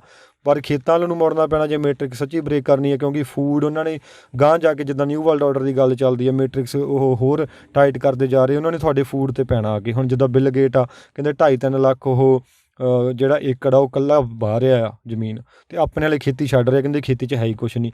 ਜੇ ਖੇਤੀ 'ਚ ਹੈ ਹੀ ਕੁਛ ਨਹੀਂ, ਫਿਰ ਬਿੱਲ ਗੇਟ ਕਿਉਂ ਖੇਤ ਖਰੀਦ ਰਿਹਾ ਇੰਨੇ? ਤੁਹਾਡੇ ਫਾਰਮਰ ਬਿੱਲ ਆਏ ਸੀ, ਤੁਹਾਡੇ ਜ਼ਮੀਨਾਂ ਦੱਬਣ ਲਈ ਆਏ ਸੀ। ਆਪਾਂ ਕਹਿੰਦੇ ਜੀ ਜ਼ਮੀਨਾਂ 'ਚ ਹੈ ਹੀ ਕੁਛ ਨਹੀਂ। ਮੈਨੂੰ ਇਹ ਦੱਸ ਦਿਓ ਵੀ ਦੁਨੀਆ ਹਰੇਕ ਪੈਸੇ ਬਿਨਾਂ ਵੀ ਚੱਲ ਸਕਦੀ, ਦੁਨੀਆ ਸਾਰੇ ਪੈਸੇ ਬਿਨਾਂ ਚੱਲ ਸਕਦੀ ਆ, ਕੀ ਦੁਨੀਆ ਫੂਡ ਤੋਂ ਬਿਨਾਂ ਚੱਲ ਸਕਦੀ ਆ? ਜੀ। ਅਤੇ ਜਿਹੜੀ ਪੰਜਾਬ ਕੋਲੇ ਧਰਤੀ ਆ, ਆਪਾਂ ਕਹਿੰਦੇ ਬੁਰਾ ਹਾਲ ਹੋ ਗਿਆ। ਉਹ ਧਰਤੀ ਇਹੋ ਜਿਹੀ ਆ, ਜੇ ਉਹਨੂੰ ਪ੍ਰੋਪਰ ਆਪਾਂ ਉਹਦੀ ਸੰਭਾਲ ਕਰਾਂਗੇ, ਮੈਂ ਕਹਿੰਦਾ ਉਹਨੇ ਅਗਲੇ 5-10 ਸਾਲ ਦੇ ਵਿੱਚ ਰੀਸਟੋਰ ਹੋ ਜਾਣਾ ਆ। ਸਮਝਦੇ ਹੋ ਗੱਲ? ਸੋ ਉਹ ਵੀ ਸੌਖਾ ਆ ਕੰਮ, ਕਰ ਲਾਂਗੇ, ਟਾਈਮ ਲੱਗੂਗਾ, ਓਵਰਨਾਈਟ ਕੁਛ ਨਹੀਂ ਹੋਣਾ। ਮੈਟ੍ਰਿਕਸ ਬ੍ਰੇਕ ਕਰਨੀ ਹੈ ਜਿੱਦਾਂ ਉੱਤਮ ਖੇਤੀ, ਬਸ ਉੱਤਮ ਖੇਤੀ ਹੈ ਜੀ। ਮੱਧ ਵਪਾਰ ਆ, ਵਪਾਰ 'ਚ ਵੀ ਤੁਸੀਂ ਥੋੜ੍ਹਾ ਜਿਹਾ ਮੈਟ੍ਰਿਕਸ 'ਚ ਆ ਜਾਂਦੇ ਹੋ। ਅਤੇ ਧਰਿੱਗ ਚਾਕਰੀ, ਜਿਹੜੇ ਚਾਕਰੀ ਕਰਦੇ ਪਏ ਨੇ, ਜੋਬਾਂ ਕਰਦੇ ਪਏ ਨੇ, ਉਹ ਬਿਲਕੁਲ ਮੈਟ੍ਰਿਕਸ ਦੇ ਅਧੀਨ ਨੇ, ਕਿਉਂਕਿ ਉਹਨਾਂ ਦੀ ਆਪਣੀ ਮਰਜ਼ੀ ਨਹੀਂ ਹੈ, ਆਪਣੀ ਮਰਜ਼ੀ ਨਾਲ ਛੁੱਟੀ ਨਹੀਂ ਕਰ ਸਕਦੇ, ਆਪਣੀ ਮਰਜ਼ੀ ਨਾਲ ਤਨਖਾਹ ਨਹੀਂ ਆਉਂਦੀ ਉਹਨਾਂ ਦੀ। ਠੀਕ ਆ ਜੀ। ਹਾਂ, ਕਿਸਾਨੀ ਦੇ ਵਿੱਚ ਮਿਹਨਤ ਜ਼ਰੂਰ ਲੱਗਦੀ ਆ, ਪਰ ਪੀਸ ਆਫ ਮਾਈਂਡ ਵੀ ਉਨਾ ਹੀ ਹੋਊਗਾ ਜਿਹਨੂੰ ਆਨੰਦ ਆ।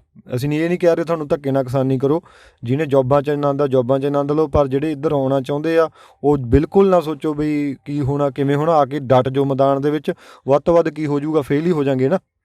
ਸੋ ਕੋਸ਼ਿਸ਼ ਕਰਨੀ ਪੈਣੀ ਆ। ਨਿਊ ਵਰਲਡ ਆਰਡਰ ਦਾ ਮੈਟ੍ਰਿਕਸ ਤੋੜਨ ਦਾ ਇੱਕੋ ਇੱਕ ਜਿਹੜਾ ਹੱਲ ਹੈ, ਇੱਕ ਤਾਂ ਐਂਡਰੂ ਟੇਟ ਵਾਲਾ ਆ, ਉਹ ਵੀ ਦੇਖ ਲਓ ਫਸ ਗਿਆ ਜਾ ਕੇ ਉੱਤੇ, ਜੀ ਤੋੜ ਕੇ ਸਾਰਾ ਕੁਝ ਵੀ ਫਸ ਗਿਆ। ਫਿਰ ਉਹ ਹਾਂਜੀ। ਦੂਜਾ ਹੱਲ ਇਹ ਹੈਗਾ ਵੀ ਖੇਤਾਂ 'ਚ ਵੜ ਜਾਈਏ, ਆਪਣੇ ਪਿੰਡਾਂ ਨੂੰ ਹੋ ਜਾਈਏ, ਜਾਂ ਇੱਥੇ ਪਿੰਡ ਵਸਾ ਲਈਏ, ਇਕੱਠੇ ਹੋ ਕੇ ਰਹੀਏ, ਅਤੇ ਜਦੋਂ ਚੜ੍ਹ ਕੇ ਆਉਣਗੇ ਫਿਰ ਉਹ ਸਿੰਘਾਂ ਵਾਲੀ ਕਰਾਂਗੇ ਵੀ ਜੇ ਆਉਂਗੇ ਤਾਂ ਭਾਈ ਜਾਂ ਸਾਡੀਆਂ ਲਾਸ਼ਾਂ ਜਾਣਗੀਆਂ, ਠੀਕ ਆ ਜੀ, ਅਤੇ ਜਾਂ ਫਿਰ ਤੁਹਾਡੀਆਂ ਲਾਸ਼ਾਂ ਵਿਛਣਗੀਆਂ, ਸਿੱਧੀ ਜੀ ਗੱਲ ਆ। ਜੀ ਜਿਹੜੀ ਐਂਡ ਪਾਰਟ ਆ, ਕਿਉਂਕਿ ਬਚਾਅ ਤਾਂ ਕਿਸੇ ਪਾਸੇ ਵੀ ਨਹੀਂ ਹੈ, ਬਚਾਅ ਤਾਂ ਕਿਤੇ ਬਚਣਾ ਤਾਂ ਹੈ ਹੀ ਨਹੀਂ। ਆਪਾਂ ਨੇ ਬਾਬੇ ਸਿੰਘਾਂ ਦਾ ਕੰਮ ਹੀ ਨਹੀਂ ਹੈ ਬਚਣਾ, ਆਪਾਂ ਤਾਂ ਖੇਡਣ ਆਏ ਆ, ਗੁਰੂ ਸਾਹਿਬ ਨੇ ਖੇਡਣਾ ਸਿਖਾਇਆ, ਤਮਾਸ਼ਾ ਆ। ਮੈਟ੍ਰਿਕਸ ਵੀ ਤਮਾਸ਼ਾ ਬਿਲਡ ਹੋਈ ਵੀ ਆ, ਠੀਕ ਆ ਜੀ। ਆਨੰਦ ਲਓ ਜ਼ਿੰਦਗੀ ਦਾ ਜਿੰਨਾ ਲੈ ਸਕਦੇ ਆ, ਅਤੇ ਫਾਈਟ ਬੈਕ ਕਰਨਾ ਆ, ਬਹਿ ਕੇ ਮੇਲਾ ਦੇਖਣ ਨਹੀਂ ਆਏ ਆਪਾਂ। ਜਿੱਦਾਂ ਗੇਮ ਦੇ ਵਿੱਚ ਤੂੰ ਗੱਲ ਕਰਦਾ ਹੁੰਦਾ, ਇੱਕ ਤਾਂ ਬੰਦੇ ਉਹ ਹੁੰਦੇ ਜਿਹੜੇ ਐਕਟਿਵਲੀ ਖੇਡਦੇ ਪਏ ਹੁੰਦੇ ਆ, ਜਿਹੜੇ ਕਰੈਕਟਰ ਹੁੰਦੇ ਆ ਗੇਮ ਦੇ ਵਿੱਚ, ਇੱਕ ਉਹ ਹੁੰਦੇ ਜਿਹੜੇ ਇੱਦਾਂ ਹੀ ਛੱਡੇ ਹੁੰਦੇ, ਉਹਨਾਂ ਨੂੰ ਤੁਰਦੇ ਫਿਰਦੇ ਹੁੰਦੇ ਆਸੇ ਪਾਸੇ, ਉਹਨਾਂ ਨੂੰ NPC ਕਹਿੰਦੇ ਆ, ਨੌਨ ਪਲੇਇੰਗ ਕਰੈਕਟਰ ਨਹੀਂ ਬਣਨਾ, ਆਪਾਂ ਨੇ ਖੇਡ ਕੇ ਜਾਣਾ ਆ। ਅਤੇ ਕੁਛ ਨਾ ਕੁਛ ਬਦਲਾਅ ਆਉਂਦਾ ਆ ਜਦੋਂ ਆਪਾਂ ਖੇਡਦੇ ਹਾਂ। ਤੁਹਾਡੇ ਸਾਹਮਣੇ ਹੀ ਆਪਾਂ ਗੱਲਬਾਤ ਕਰਨੀ ਸ਼ੁਰੂ ਕੀਤੀ ਆ, ਕਿੰਨੇ ਤੁਸੀਂ ਅਵੇਅਰ ਹੋਏ ਹੋ, ਕਿੰਨੀ ਅਵੇਅਰਨੈਸ ਫੈਲੀ ਆ। ਸੋ ਇਹ ਜੰਗ ਹੀ ਸਾਰੀ ਇਨਫੋਰਮੇਸ਼ਨ ਦੀ ਆ, ਸਾਈਕੋਲੋਜੀਕਲ ਵਾਰਫੇਅਰ ਆ, ਅਤੇ ਬਹੁਤ ਬਰੀਕ ਬੁੱਧੀ ਚਾਹੀਦੀ ਇਹਨੂੰ ਸਮਝਣ ਦੇ ਲਈ। ਅਤੇ ਵਧਾਈ ਆ ਸਾਰਿਆਂ ਨੂੰ ਜਿਹੜੇ ਸਮਝਦੇ ਪਏ ਨੇ, ਜਿਨ੍ਹਾਂ ਨੂੰ ਮੈਟ੍ਰਿਕਸ ਦੀ ਸਮਝ ਲੱਗ ਗਈ ਆ ਕੀ ਆ, ਜਿਨ੍ਹਾਂ ਨੂੰ ਨਿਊ ਵਰਲਡ ਆਰਡਰ ਦਾ ਪਤਾ ਲੱਗ ਗਿਆ ਆ। ਅਤੇ ਸੋਲੂਸ਼ਨ ਇਹਦਾ ਇਹੀ ਆ ਬਈ, ਆਪਣੀਆਂ ਜੜ੍ਹਾਂ ਵੱਲ ਵਾਪਸ ਮੁੜਨਾ ਪੈਣਾ। ਕਿਉਂ?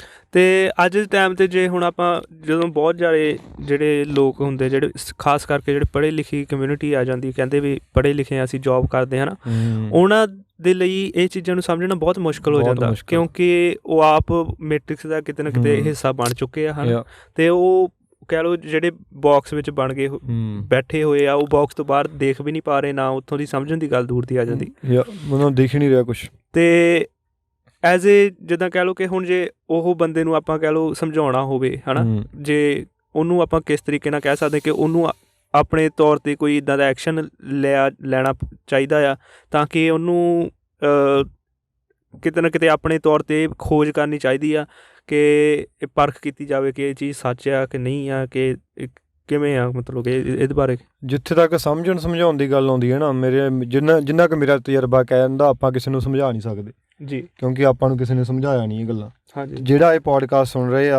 ਉਹਨਾਂ ਨੂੰ ਸਮਝਾਉਣ ਦੀ ਲੋੜ ਨਹੀਂ ਹੈ ਸਾਨੂੰ, ਜਿਨ੍ਹਾਂ ਨੇ ਸੁਣਨੀ ਹੈ ਗੱਲ, ਕਿਉਂਕਿ ਜਿਹੜੇ ਉਹ ਬੈਠੇ ਉਹਨਾਂ ਤੱਕ ਤਾਂ ਇਹ ਪੋਡਕਾਸਟ ਪਹੁੰਚਣਾ ਵੀ ਨਹੀਂ, ਪਹਿਲੀ ਗੱਲ ਤਾਂ ਇਹ ਆ, ਠੀਕ ਆ। ਅਤੇ ਜਿਨ੍ਹਾਂ ਤੱਕ ਪਹੁੰਚ ਰਿਹਾ ਆ, ਉਹ ਵੀ ਇਹ ਆ ਬਈ ਅੰਦਰ ਕਿਣਕਾ ਸੀ ਸਾਰਿਆਂ ਦੇ, ਉਹ ਜਾਗਿਆ ਆ। ਮਹਾਰਾਜ ਨੇ ਜਿੱਦਾਂ ਖੇਡ ਸਾਰੀ ਗੁਰੂ ਨੇ ਵਰਤਾਈ ਹੋਈ ਹੈ, ਜਿੱਦਾਂ ਭਾਣੇ 'ਚ ਆਪਾਂ ਕਹਿੰਦੇ ਭਾਣੇ 'ਚ ਆ ਸਾਰਾ ਕੁਛ, ਹੁਕਮ ਹੈ ਅੰਦਰ ਸਭ ਕੋ ਬਾਹਰ ਹੁਕਮ ਨਾ ਕੋਈ। ਉਹਨਾਂ ਦਾ ਹੁਕਮ ਹੈ ਉਹਨਾਂ ਨੇ ਮੈਟ੍ਰਿਕਸ 'ਚ ਰਹਿਣਾ ਆ, ਬਾਕਸ 'ਚ ਰੱਖਣਾ ਬੰਦ ਉਹਨਾਂ ਨੂੰ। ਆਪਣਾ ਹੁਕਮ ਹੈ ਆਪਾਂ ਨੇ ਮੈਟ੍ਰਿਕਸ ਤੋਂ ਬਾਹਰ ਆਜ਼ਾਦ ਹੋ ਕੇ ਵਿਚਰਨਾ ਆ। ਸੋ ਦੋਨੇ ਚੀਜ਼ਾਂ ਬਰਾਬਰ ਚੱਲਣਗੀਆਂ, ਕਦੇ ਵੀ ਲੈਵਲ ਨਹੀਂ ਹੋ ਸਕਦੀ ਚੀਜ਼। ਚੰਗਿਆਈ ਆ ਤਾਂ ਬੁਰਾਈ ਆ, ਬੁਰਾਈ ਕਰਕੇ ਚੰਗਿਆਈ ਆ, ਹਨੇਰਾ ਤਾਂ ਚਾਨਣ ਆ, ਚਾਨਣ ਤਾਂ ਹਨੇਰਾ ਆ। ਕਦੇ ਵੀ ਇੱਕ ਪਾਸੇ ਚੀਜ਼ ਨਹੀਂ ਹੋ ਸਕਦੀ, ਨਾ ਹੀ ਆਪਾਂ ਨੇ ਕੋਸ਼ਿਸ਼ ਕਰਨੀ ਆ। ਜਿਹੜਾ ਜਿੱਥੇ ਲੱਗਾ ਹੋਇਆ ਆਨੰਦ ਲਓ, ਕਿਸੇ ਨਾਲ ਈਰਖਾ ਨਹੀਂ ਕਰਨੀ, ਕਿਸੇ ਨਾਲ ਵਿਰੋਧ ਨਹੀਂ ਕਰਨਾ, ਕਿਸੇ ਨਾਲ ਹੇਟ ਨਹੀਂ ਕਰਨੀ, ਆਪਣੇ ਦਿਮਾਗ ਦੇ ਵਿੱਚ ਨੈਗੇਟਿਵ ਖਿਆਲ ਨਹੀਂ ਲਿਆਉਣੇ ਕਿਸੇ ਬਾਰੇ। ਤੁਮ ਕੋ ਤੁਮਾਰਾ ਖੂਬ, ਹਮ ਕੋ ਹਮਾਰਾ ਖੂਬ। ਜਿਹੜਾ ਜਿੱਥੇ ਬੈਠਾ ਭਾਈ ਆਨੰਦ ਲਓ, ਜਿਹੜਾ ਆਉਣਾ ਚਾਹੁੰਦਾ ਆ ਉਹਨੂੰ ਪੂਰੀ ਤਰ੍ਹਾਂ ਅਸੀਂ ਲੈ ਕੇ ਆਵਾਂਗੇ, ਉਹਦੇ ਨਾਲ ਖੜੇ ਆ। ਸਮਝਣਾ ਸਮਝਾਉਣਾ, ਜਿੰਨੇ ਕੁਐਸਚਨ ਸਵਾਲ ਜਵਾਬ ਕਰਨਗੇ ਆਪਾਂ ਜਵਾਬ ਦੇਵਾਂਗੇ। ਜਿਨ੍ਹਾਂ ਨੇ ਸੌਣਾ ਹੀ ਨਹੀਂ ਤਾਂ ਉਹਨਾਂ 'ਤੇ ਜ਼ੋਰ ਲਾਉਣ ਦਾ ਕੋਈ ਫਾਇਦਾ ਨਹੀਂ। ਕੋਈ ਸਮਝਣ ਸਮਝਾਉਣ ਨਾਲ ਮੈਨੂੰ ਨਹੀਂ ਲੱਗਦਾ ਕੋਈ ਸਮਝਦਾ ਇੱਦਾਂ। ਜਿਨ੍ਹਾਂ ਨੇ ਸਮਝਣਾ ਉਹਨਾਂ ਦੇ ਅੰਦਰ ਪਰਮਾਤਮਾ ਨੇ ਕਿਨਕਾ ਪਾਇਆ ਹੁੰਦਾ ਆ, ਉਹ ਆਪਣੇ ਆਪ ਉੱਠ ਕੇ ਆਉਂਦੇ ਆ।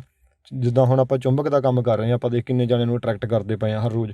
ਕਿੰਨੇ ਆਪਣੇ ਰੋਜ਼ ਮੈਂ ਕਹਿੰਦਾ 100-150 ਆਪਣਾ ਫੋਲੋਅਰ ਆ ਜਾਂਦਾ ਆ, ਫੇਸਬੁੱਕ 'ਤੇ ਆ ਜਾਂਦਾ ਆ, ਯੂਟਿਊਬ 'ਤੇ ਆ ਜਾਂਦਾ ਆ। ਫਿਰ ਮੇਰਾ 200 ਐਵਰੇਜ ਮੇਰੀ ਟਵਿੱਟਰ 'ਤੇ ਚੱਲਦੀ ਪਈ ਆ, ਟਿਕਟੋਕ ਦੇ ਉੱਤੇ। ਉਹ ਬੰਦੇ ਆਪਣੇ ਆਪ ਖਿੱਚੇ ਹੁੰਦੇ ਤੁਹਾਡੇ ਵੱਲ ਜੀ। ਜਿਨ੍ਹਾਂ ਨੇ ਗੱਲ ਸੁਣਨੀ ਆ। ਬਾਕੀ ਜਿਨ੍ਹਾਂ ਨੇ ਨਹੀਂ ਸਮਝਣਾ ਉਹਨਾਂ ਨਾਲ ਮੱਥਾ ਨਾ ਮਾਰੀਏ। ਜੇ ਗੁਰੂ ਸਾਹਿਬ ਕਹਿੰਦੇ ਮੂਰਖੇ ਨਾ ਲੁੱਝੀ ਹੈ, ਪਰ ਅੱਖਰੇ ਹੋ ਸੁੱਝੀ ਹੈ, ਹੈ ਨਾ। ਐਵੇਂ ਕਿਸੇ ਨਾਲ ਜਦਈਏ 'ਚ ਨਾ ਪਈਏ, ਆਰਗੂਮੈਂਟ 'ਚ ਨਾ ਪਈਏ। ਉਹ ਆਰਗੂਮੈਂਟ 'ਚ ਕੋਈ ਨਹੀਂ ਜਿੱਤਦਾ ਹੁੰਦਾ ਜੀ। ਕੋਈ ਜਿੱਤਦਾ ਦੇਖਿਆ ਤੁਸੀਂ ਅੱਜ ਤੱਕ? ਦੋਨਾਂ ਦੀ ਈਗੋ ਵੱਡੀ ਹੁੰਦੀ ਆ। ਮੈਂ ਨਹੀਂ ਕਹਿੰਦਾ ਕੋਈ ਕਿਸੇ ਦੇ ਕੋਈ ਗੋਡੇ ਟੇਕਦਾ ਇੱਕ ਦੂਜੇ ਦੇ ਅੱਗੇ। ਸੋ ਆਰਗੂਮੈਂਟ ਨਹੀਂ ਕਰਨਾ ਕਿਸੇ ਨਾਲ। ਹਾਂ, ਜਦੋਂ ਉੱਦਾਂ ਹੋ ਸਕਦਾ ਉਹ ਆਰਗੂਮੈਂਟ 'ਚ ਕੁਛ ਤੁਹਾਨੂੰ ਸਿੱਖਣ ਨੂੰ ਮਿਲ ਜਾਵੇ, ਸਿੱਖਣ ਲਈ ਆਰਗੂਮੈਂਟ ਕਰ ਲਓ, ਕਿਸੇ ਨੂੰ ਹਰਾਉਣ ਲਈ ਆਰਗੂਮੈਂਟ ਨਾ ਕਰੀਏ, ਹੈ ਨਾ। ਜੀ ਬਿਲਕੁਲ। ਆਪਾਂ ਜਿੰਨਾ ਵੀ ਹੋ ਸਕੇ ਜਿਹੜੀ ਡਿਸਕਸ਼ਨ ਆਪਾਂ ਕੰਸਟਰਕਟਿਵ ਰੱਖੀਏ। ਕਿਉਂਕਿ ਜਿਹੜੇ ਕਹਿ ਲਓ ਨਵੀਂ ਖੋਜ ਆ ਜਾਂ ਨਵੀਂ ਨੌਲੇਜ ਆ ਤੁਹਾਨੂੰ ਹਮੇਸ਼ਾ ਸਵਾਲਾਂ ਥਰੂ ਹੀ ਮਿਲਦੀ ਆ। ਜਿੰਨਾ ਟਾਈਮ ਤੁਸੀਂ ਸਵਾਲ ਨਹੀਂ ਕਰੋਗੇ, ਹੈ ਨਾ, ਕੋਈ ਕਿਸੇ ਵੀ ਚੀਜ਼ ਨੂੰ ਤੁਸੀਂ ਉਹਦੇ ਬਾਰੇ ਜਾਣ ਨਹੀਂ ਸਕਦੇ। ਸੋ ਆਪਾਂ ਹੁਣ ਤੁਸੀਂ ਗੱਲ ਕੀਤੀ ਕਿ ਜਿਹੜੇ ਪੰਜਾਬ ਦੇ ਵਿੱਚ ਆ, ਖਾਸ ਕਰਕੇ ਆਪਣੇ, ਹੈ ਨਾ, ਜਿਹੜੇ ਸੱਜਣ ਹੈਗੇ ਆ, ਜਿਹੜੇ ਉਹ ਖੇਤੀਬਾੜੀ ਨਾਲ ਜੁੜ ਕੇ ਆਪਣਾ ਬੀਜ ਕੇ ਆਪਣਾ ਖਾ ਕੇ, ਹੈ ਨਾ, ਇਹ ਚੀਜ਼ਾਂ ਕਰਕੇ ਉਹ ਮੈਟ੍ਰਿਕਸ ਤੋਂ ਕਹਿ ਲਓ ਕੋਈ ਬਾਹਰ ਹੋ ਸਕਦੇ ਆ ਤਰੀਕੇ ਨਾਲ। ਅਤੇ ਜਿਹੜੇ ਕਿ ਆਪਾਂ ਆਪਣੇ ਵਰਗੇ ਹੁਣ ਜਿਹੜੇ ਪ੍ਰਦੇਸ਼ਾਂ ਵਿੱਚ ਆਏ ਹੋਏ ਆ, ਹੈ ਨਾ, ਅਤੇ ਇੱਥੇ ਦੇਖਿਆ ਜਾਵੇ ਤਾਂ ਜਿਹੜਾ ਸਿਸਟਮ ਆ ਬਹੁਤ ਜ਼ਿਆਦਾ ਕੰਟਰੋਲਡ ਆ। ਹਰ ਇੱਕ ਚੀਜ਼ ਐਵਰੀਥਿੰਗ ਜੀ। ਜਿੱਦਾਂ ਤੁਹਾਡਾ ਪੈਰ ਪੈ ਜਾਂਦਾ ਬਸ you have to follow the matrix in the western countries. ਹਾਂਜੀ, ਅਤੇ ਇੱਥੇ ਕਾਫੀ ਇਹ ਜਿਹੜਾ ਕਹਿ ਲਓ ਕਿ ਚੈਲੰਜਿੰਗ ਹੋ ਸਕਦਾ ਆ। ਅਤੇ ਇੱਥੇ ਜੇ ਆਪਾਂ ਕਹਿ ਲਓ ਕਿ ਇਹ ਤੋਂ ਬਚਣਾ ਹੋਵੇ ਮੈਟ੍ਰਿਕਸ ਤੋਂ, ਅਤੇ ਆਪਾਂ ਕੀ ਇਹੋ ਜਿਹੇ ਸਟੈਪ ਲੈ ਸਕਦੇ ਹਾਂ, ਜਾਂ ਫਿਰ ਕਿਸ ਤਰੀਕੇ ਨਾਲ ਮਤਲਬ ਕਿ ਆਪਾਂ ਵਿਚਰ ਸਕਦੇ ਹਾਂ ਤਾਂ ਕਿ ਭਵਿੱਖ ਵਿੱਚ ਇਹ ਸਿਸਟਮ, ਤਾਂ ਕਿ ਆਪਾਂ ਨੂੰ ਹੋਰ ਟਰੈਪ ਨਾ ਕਰ ਸਕੇ, ਇਹਨੂੰ ਰੋਕ ਕਿਵੇਂ ਲਾਈ ਜਾ ਸਕੇ? ਮੇਨ ਪਹਿਲੀ ਗੱਲ ਤਾਂ ਚੀਜ਼ ਇਹ ਆ, ਪਦਾਰਥਵਾਦ 'ਚੋਂ ਨਿਕਲਣਾ ਪੈਣਾ ਆ। ਆਪਣੀਆਂ ਲੋੜਾਂ ਸੀਮਤ ਕਰਨੀਆਂ ਪੈਣੀਆਂ। ਲੋੜਾਂ ਤਾਂ ਆਪਣੀਆਂ ਕੁਛ ਵੀ ਨਹੀਂ ਹੈ, ਰੋਟੀ ਕੱਪੜਾ ਅਤੇ ਮਕਾਨ ਹੁੰਦੀ ਆ। ਹਾਂਜੀ, ਇਹ ਆਪਣੀ ਆਲਰੇਡੀ ਪੂਰੀ ਸੀਗੀ। ਬਹੁਤ ਘੱਟ ਨੇ ਜਿਹੜੇ ਮਜਬੂਰੀ 'ਚ ਬਾਹਰ ਆਏ ਨੇ। ਕਈ ਮੇਰੇ ਵਰਗੇ ਉੱਦਾਂ ਹੀ ਆ ਗਏ, ਮੂੰਹ ਚੱਕ ਕੇ ਵੀ ਦੇਖੀਏ ਬਾਹਰ ਕੀ ਆ, ਬਾਹਰ ਜਾ ਕੇ ਮੌਜਾਂ ਕਰੀਏ। ਇੱਥੇ ਕੀ ਆ, ਮੇਨ ਮਹਿੰਗੇ ਘਰ, ਮਹਿੰਗੀਆਂ ਗੱਡੀਆਂ, ਮਹਿੰਗੇ ਕੱਪੜੇ, ਦਿਖਾਵਾ, ਪਾਰਟੀਆਂ, ਮਹਿੰਗੇ ਵਿਆਹ ਕਰਨੇ।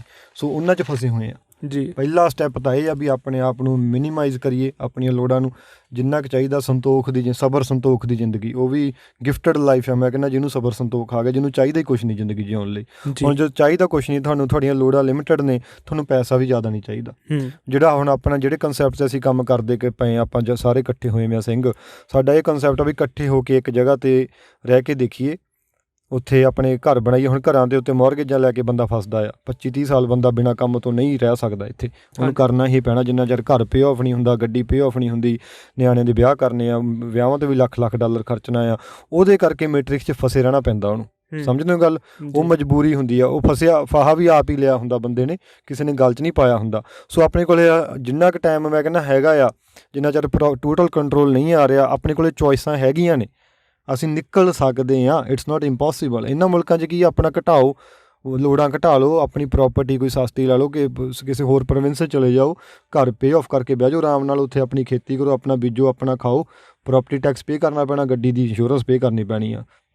ਜੋ ਵੀ ਖਰਚੇ ਜਿੰਨੇ ਘਟ ਸਕਦੇ ਘਟਾ ਲਓ, ਤੇ ਜਿੰਨਾ ਸੇਵ ਕਰ ਸਕਦੇ ਸੇਵ ਕਰੋ ਤੇ ਸਬਰ ਸੰਤੋਖ ਨਾਲ ਜਿਉਵੋ। ਆਪਣੇ ਆਪ ਤੇ ਸਮਾਂ ਲਾਓ, ਨਾ ਕਿ ਜਾ ਕੇ ਆਪਣੇ ਬੈਂਕ ਅਕਾਊਂਟਾਂ 'ਤੇ ਸਮਾਂ ਖਰਚੀਏ ਜਿਨ੍ਹਾਂ ਨਾਲ ਪੈਸਾ ਕਮਾਉਣੇ ਪਏ ਆ, ਫਿਰ ਉਹ ਖਰਚੇ ਕਰਦੇ ਪਏ ਆ, ਉਹ ਅਸੀਂ ਮੈਟ੍ਰਿਕਸ ਨੂੰ ਸਰਵ ਕਰਦੇ ਪਏ ਆ, ਆਪਣਾ ਸਮਾਂ ਗਵਾ ਰਹੇ ਹਾਂ। ਹੁਣ ਜਦੋਂ ਇਕੱਠੇ ਹੋ ਕੇ ਰਵਾਂਗੇ, ਜਿਹੜਾ ਮੇਰਾ ਕਨਸੈਪਟ ਹੈ ਮੈਟ੍ਰਿਕਸ ਨੂੰ ਬ੍ਰੇਕ ਕਰਨ ਦਾ ਇਹਨਾਂ ਮੁਲਕਾਂ ਦੇ ਵਿੱਚ, ਉਹ ਇੱਥੇ ਆਪਾਂ ਨੂੰ ਪਿੰਡ ਬਣਾਉਣੇ ਪੈਣੇ ਆ। ਪਿੰਡ ਦਾ ਮਤਲਬ ਕਿੱਦਾਂ, ਜੇ ਦਰਸੇ 100-50 ਜਿੰਨੇ ਵੀ ਆਪਣੇ ਸਿੰਘ ਦੋਸਤ ਹੈਗੇ ਇਕੱਠੇ ਹੋ ਕੇ ਰਵਾਂਗੇ। ਮੈਂ ਕੰਸਟਰਕਸ਼ਨ ਦੇ ਵਿੱਚ ਆ, ਮੈਂ ਕਹਿੰਦਾ ਵੀ 50-60 ਹਜ਼ਾਰ ਦਾ ਐਨ ਵਧੀਆ ਕਹਿੰਦਾ ਕਿ ਹੁੰਦਾ, ਮੈਂ ਕਹਿੰਦਾ ਘਰ ਬਣ ਜਾਂਦਾ ਬੰਦੇ ਦਾ, ਜਿਹੜਾ ਰਹਿਣ ਜੋਗਾ ਜਿੰਨਾ ਚਾਹੀਦਾ ਆ, ਸ਼ੌਂਕ ਵਾਲਾ ਨਹੀਂ, ਰਹਿਣ ਜੋਗਾ। ਸ਼ੌਂਕ ਵਾਲਾ ਵੀ ਬਣ ਜੂ, ਵਧੀਆ ਬਣ ਜੂ, ਅਤੇ ਉਹਦੇ ਉੱਤੇ ਮੈਨੂੰ ਵੀ ਨਹੀਂ ਲੱਗਦਾ ਤੁਹਾਨੂੰ ਮੌਰਗੇਜ ਲੈਣ ਦੀ ਲੋੜ ਆ। ਸਾਰਿਆਂ ਦੇ ਇੰਨਾ ਕੁ ਮੈਂ ਕਹਿੰਦਾ ਡਾਊਨ ਪੇਮੈਂਟ ਲੱਖ ਡੇਢ ਲੱਖ ਲੋਕ ਕਰਦੇ ਆ ਟੁੱਟੇ ਜਿਹੇ ਘਰਾਂ ਦੇ ਉੱਤੇ, ਜਿਹੜੇ ਮਿਲੀਅਨ ਦੇ ਲੈਂਦੇ ਆ, ਉਹ ਫਸਦੇ ਜਿਨ੍ਹਾਂ ਨੂੰ ਲੈ ਕੇ। ਜਦੋਂ ਇਕੱਠੇ ਰਵਾਂਗੇ, ਇਤਫਾਕ ਪਿਆਰ ਨਾਲ ਰਵਾਂਗੇ, ਇੱਕ ਲੈਂਡ 'ਤੇ ਸ਼ੇਅਰਡ ਲੈਂਡ ਲਈ ਹੋਈ ਆ, ਤੁਸੀਂ ਘਰ ਬਣਾ ਲਿਓ ਆਪੋ ਆਪਣੇ, ਸਾਰੇ ਪ੍ਰੋਪਰ ਸਿਸਟਮ ਤਿਆਰ ਕਰ ਲਿਆ। ਮੈਂ ਨਹੀਂ ਕਹਿੰਦਾ ਅਨਪੜ੍ਹ ਬੰਦੇ ਹੋਣਗੇ ਉੱਥੇ, ਡਾਕਟਰ ਵੀ ਹੋਣਗੇ, ਇੰਜੀਨੀਅਰ ਵੀ ਹੋਣਗੇ, ਟੀਚਰ ਵੀ ਹੋਣਗੇ, ਸਾਰਾ ਕੁਛ ਹੋਊਗਾ। ਤੁਸੀਂ ਇੱਕ ਕਮਿਊਨਿਟੀ ਬਣਾ ਕੇ ਰਹੋਗੇ, ਤੁਸੀਂ ਸੌਖੇ ਰਹੋਗੇ। ਤੁਹਾਨੂੰ ਪੈਸੇ ਲਈ ਕੰਮ ਨਹੀਂ ਕਰਨਾ ਪੈਣਾ, ਹਾਂ ਆਪਣੇ ਸ਼ੌਂਕ ਲਈ ਕੰਮ ਕਰਿਓ, ਤੁਹਾਨੂੰ ਮੌਰਗੇਜ ਨਹੀਂ ਪੇ ਕਰਨੀ ਪੈਣੀ। ਜਦੋਂ ਇਕੱਠੇ ਰਹੋਗੇ, ਖੇਤੀ ਕਰੋਗੇ, ਤੁਹਾਨੂੰ ਬਾਹਲਾ ਫੂਡ 'ਤੇ ਪੈਸੇ ਨਹੀਂ ਖਰਚਣੇ ਪੈਣੇ, ਤੁਹਾਡੇ ਸ਼ੌਂਕ ਨਹੀਂ ਮਹਿੰਗੇ ਹੋਣਗੇ। ਓਬਵੀਅਸਲੀ ਤੁਸੀਂ ਮੈਟ੍ਰਿਕਸ ਤੋਂ ਬਾਹਰ ਹੋ ਉੱਥੇ, ਠੀਕ ਆ ਜੀ। ਅਤੇ ਜੋ ਵੀ ਕੰਮ ਕਰਨਾ ਤੁਸੀਂ ਆਪਣੇ ਸ਼ੌਂਕ ਨਾਲ ਕਰਿਓ, ਠੀਕ ਆ। ਇਹ 'ਤੇ ਕੰਮ ਕਰਦੇ ਪਏ ਆ, ਲਿਆ ਕੇ ਵੀ ਆਵਾਂਗੇ, ਪ੍ਰਗਟ ਹੋਊਗਾ ਇਹ ਚੀਜ਼ ਕੱਲ੍ਹ ਨੂੰ। ਇੱਕ ਇਹ ਕਰਕੇ ਦੇਖਾਂਗੇ। ਬਾਕੀ ਸਾਰਿਆਂ ਨੂੰ ਆਪਣੇ ਆਪ ਦਾ ਪਤਾ ਆ ਵੀ ਉਹ ਮੈਟ੍ਰਿਕਸ ਦੇ ਵਿੱਚ ਆਪਣੇ ਅਪਮਾਨਾ ਲਾ ਲਵੇ ਵੀ ਕਿੰਨਾ ਉਹ ਕਰਜ਼ 'ਚ ਡੁੱਬਿਆ ਹੋਇਆ, ਕਿਹੜੇ ਸ਼ੌਂਕ ਪਾਲੇ ਹੋਏ ਆ।